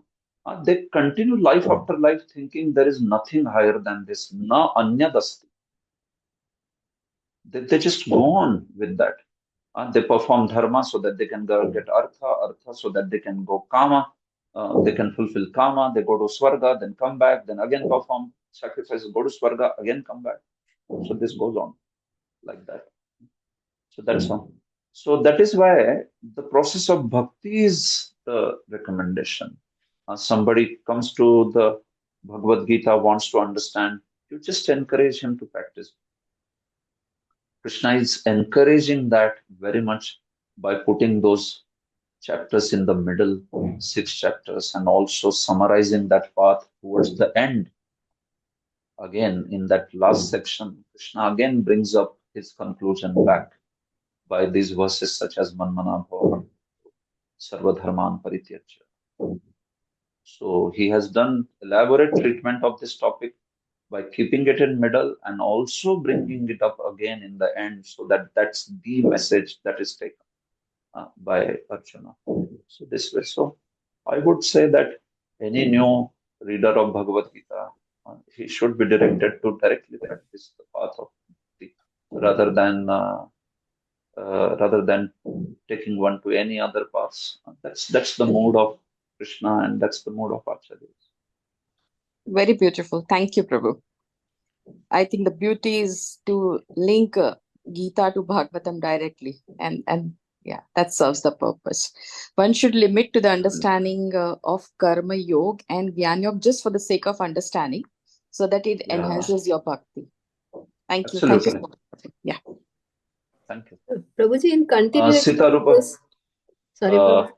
let Mataji ask, and then Anand Manjay Mataji, I'll come. Yes. I was Sita just saying, Rupa Vishnupriya Mataji.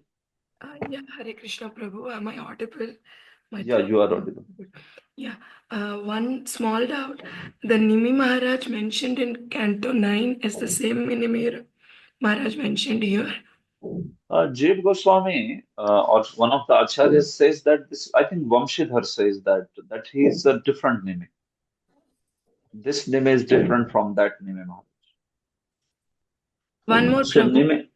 Nimi is a title actually. So Okay. the kings of Mithila would be called as Nimi or Janaka. These are titles actually. Okay. One more.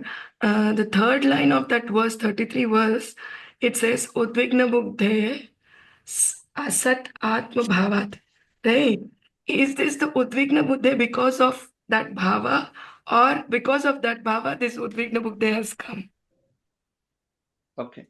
Udvigna Buddhe, one is disturbed in his consciousness or intelligence always. That is because of the bhava. So the bhava is first. What bhava, what conception? Asadatma bhava. Because of thinking oneself, because one thinks that he is asat, meaning the body and body's extension. One is thinking that that is his real identity. Out of ignorance, one is thinking like that. So because of that bhava, one is actually distressed. Okay. That is the So reason the bhava is the cause. Yeah, that is the reason I think in Vishnu Chakravarti Thakur's this one, he writes, the bodily relationships who are having those things, they will not be able to perform devotional service. One sentence, it was mentioning in the slide, I have read it, where he Yeah, says, yeah. because of So that what? reason, he has mentioned it. Yeah. Vishwant Chakravarti, he has given a different meaning to that line, Mataji. So what does he say? I mean, general meaning would be what? That Bhagavad Dharma is that dharma which destroys the fear of someone whose consciousness is disturbed. Consciousness is disturbed because of what?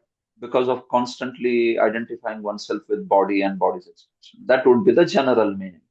Now, Vishwant Chakravarti gives a different meaning to this text. He says that,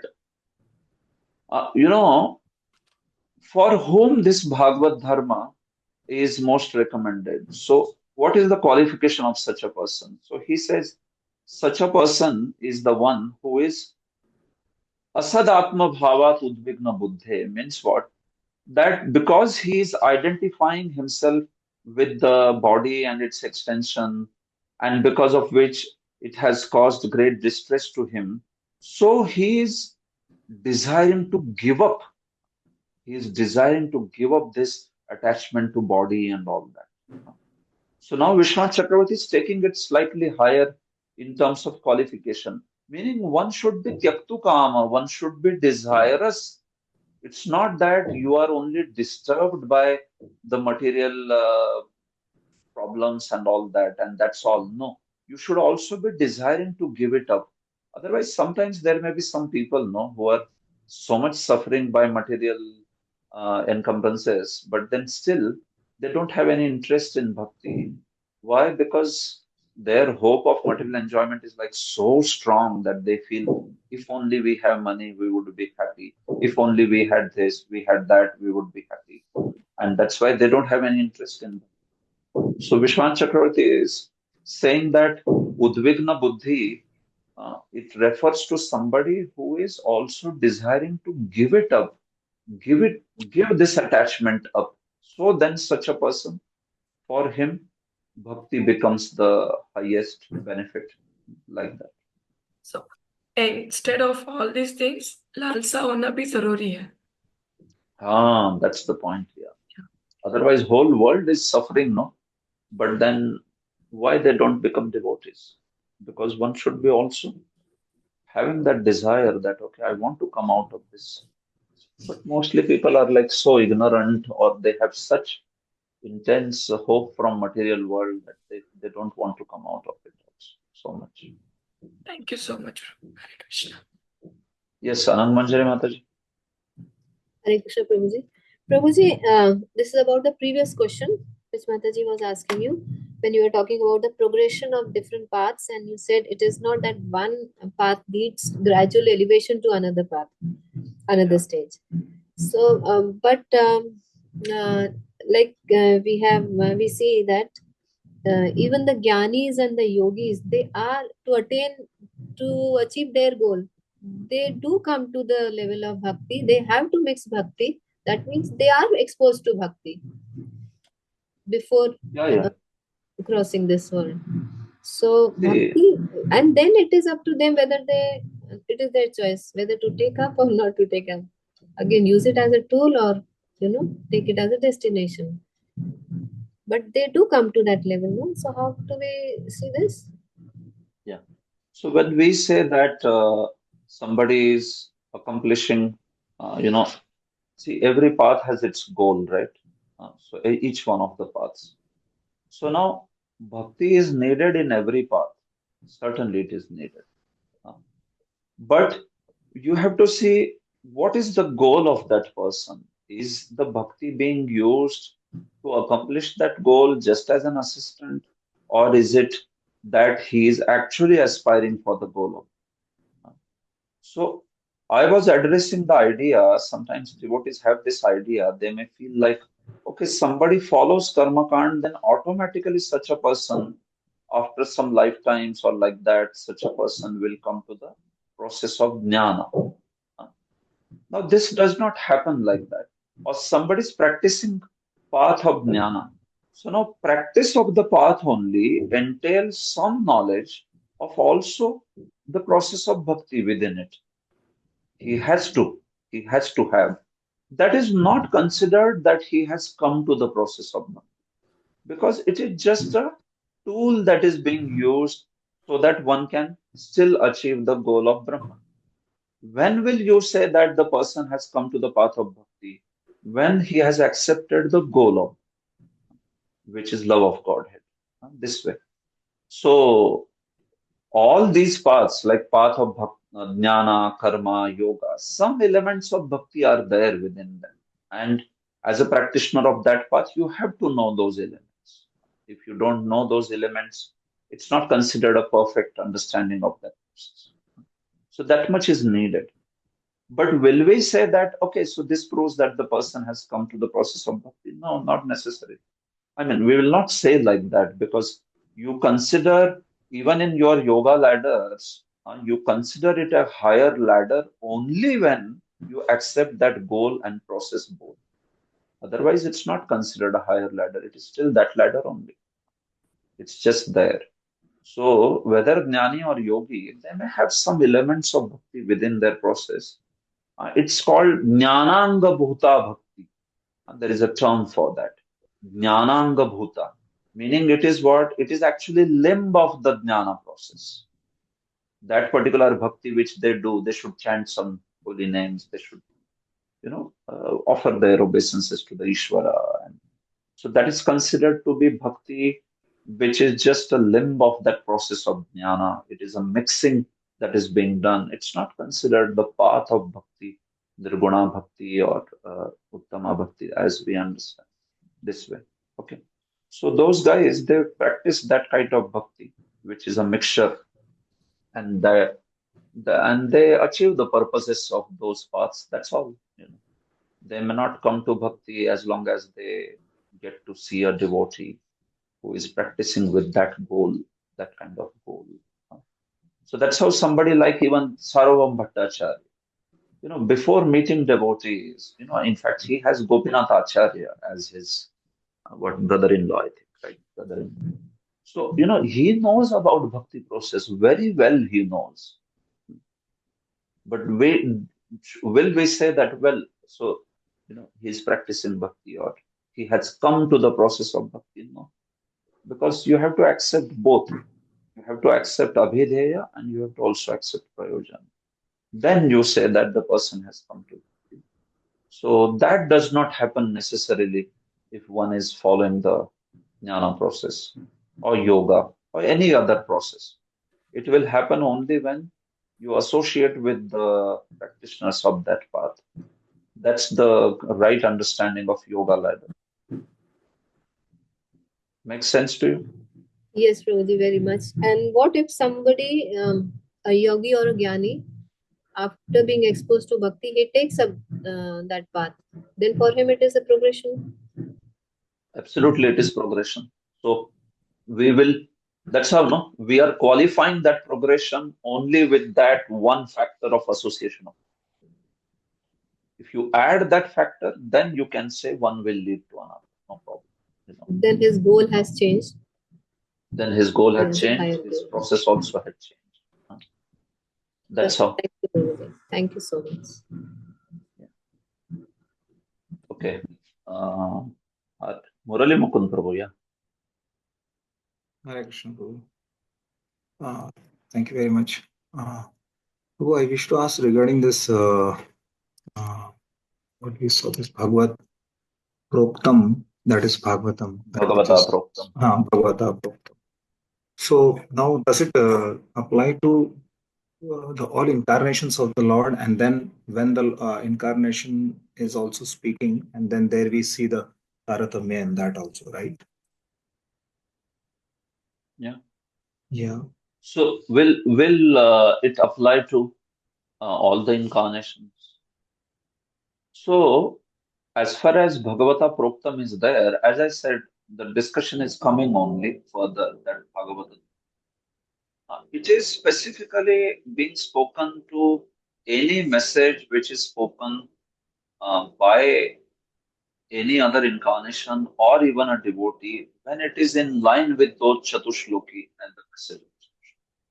Okay. See, incarnations can speak so many things, right? Matsya Avatar spoke to Satyavrata about Brahman actually, in personal. Mm. So now, will it be considered a Bhagavata Dharma? It may not be. Just as in Bhagavad Gita, we are talking, Krishna is speaking in particular section about Karma Kand or Jnana and all that. But when we speak about Bhagavata Dharma, it's that particular process of pure bhakti. That's what. So anything that is in line with that, anything that is spoken by the Supreme Lord, is fine. Then it is accepted in that manner. So then why do you say Bhagavata Proktam? Because this Bhagavad Dharma was spoken by Lord in the beginning of creation. It was spoken in that particular manner. It was the message which Lord himself spoke, and it was not like, if you talk about these paths like Karma Kand and all that, so these are spoken by other sages only. I mean, even the path of Jnana or like that, Lord speaks about it, or rather, through the sages and all these are spoken. But we see this particular path is spoken by the Lord himself to Brahma in the beginning. Etavadeva jidnyasam yat syat sarvatra sarvada. It's talking about sadhana bhakti. And so anything in line with that, which is directly spoken by the Lord himself, so it should be accepted. Although I understand that within scriptures, Lord may speak and Lord's various incarnations may speak so many different things also. Mm. It is possible. Yes. But Because it's primarily from that angle. yeah, because if you take the incarnation of Buddha, it's completely different. And then if you take Dattatreya, again it goes differently, completely against the Vedas many of the times. So that's what I was. So what I understanding, even in principle, because even the Bhagavatam, that Chatushloki, what is given, later we said that has been expanded by Vyasdev as Bhagavatam or spoken by Sukadev Goswami in detail. So the principle, what the Lord wants, that Shuddha Bhakti should be given, that aspect, if somebody is expanding, that is also considered same, right? Why not? That will be considered correct. elaboration of that Bhagavata Dharma. Same thing. Yes. Yeah. And then, but the means basically the that aspect has to be considered. Even the incarnation may not be talking about But it. then, but you see, words are defined in a particular way, no? Yeah. Like when they say Bhagavata Dharma, so they are focusing on that aspect of Bhagavata Swamukhena. He speaks it by his own mouth, like that. So now when we say he speaks it by his own mouth, so we are also understanding it is being spoken to that part, it is spoken about that particular speaking which he did in the beginning of creation. In terms of Chatushloki. So any principle which follows that is fine. Then we can see like that. So the words have to be defined in their original sense. Otherwise, they will not be precise. So Bhagavata Proktam, that which is in line with what was spoken by Lord himself in the beginning of creation, Chatushloki or like that, that will also be considered Bhagavad Dharma. It is okay. That can be accepted. Okay. Clear. Thank you. Yes. Are there any questions in the chat?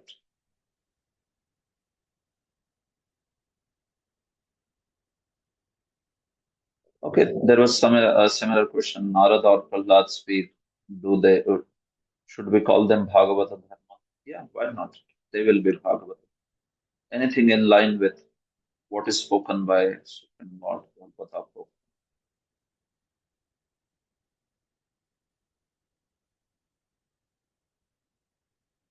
Yeah, absolutely. I mean, the definition has to be understood properly.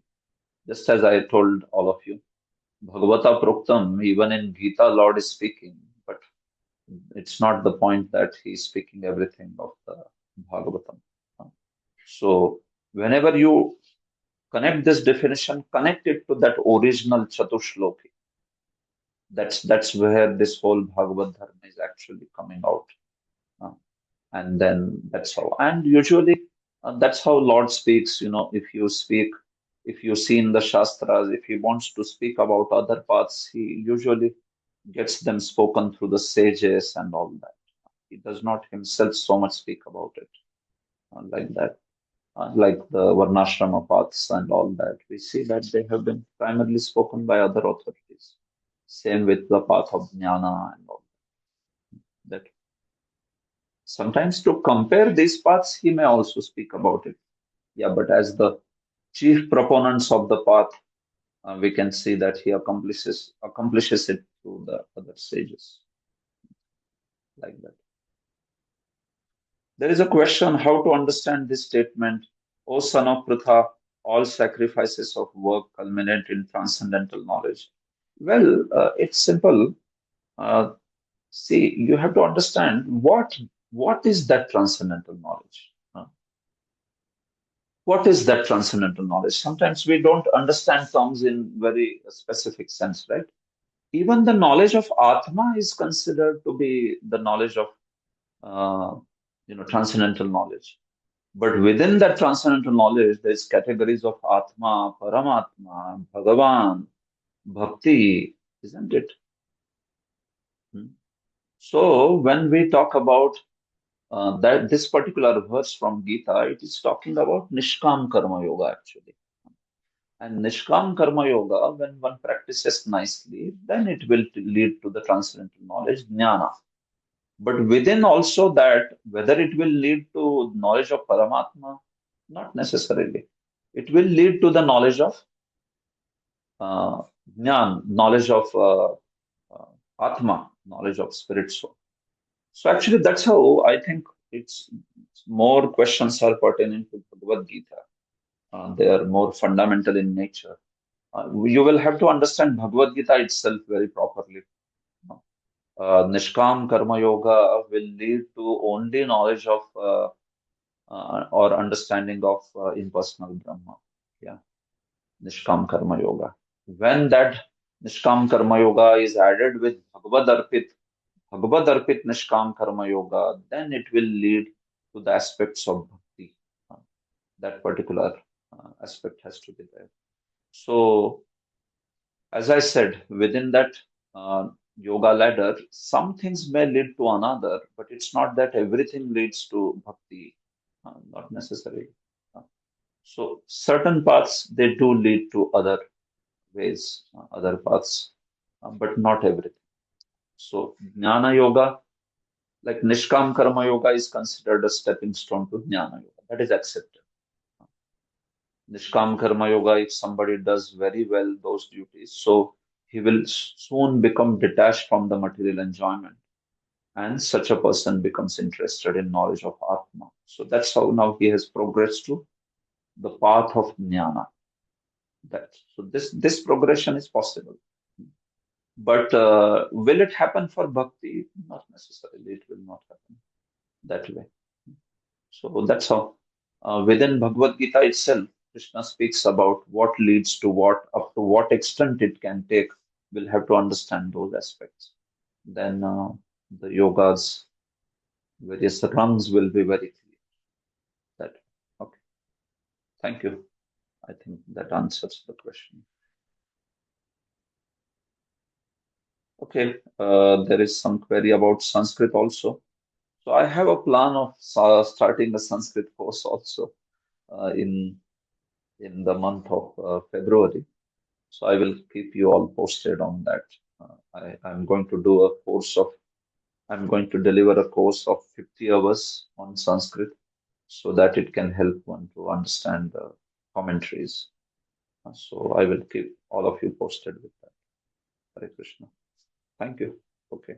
Granth Srimad Bhagavatam ki jai. Srila Prabhupada ki Jai.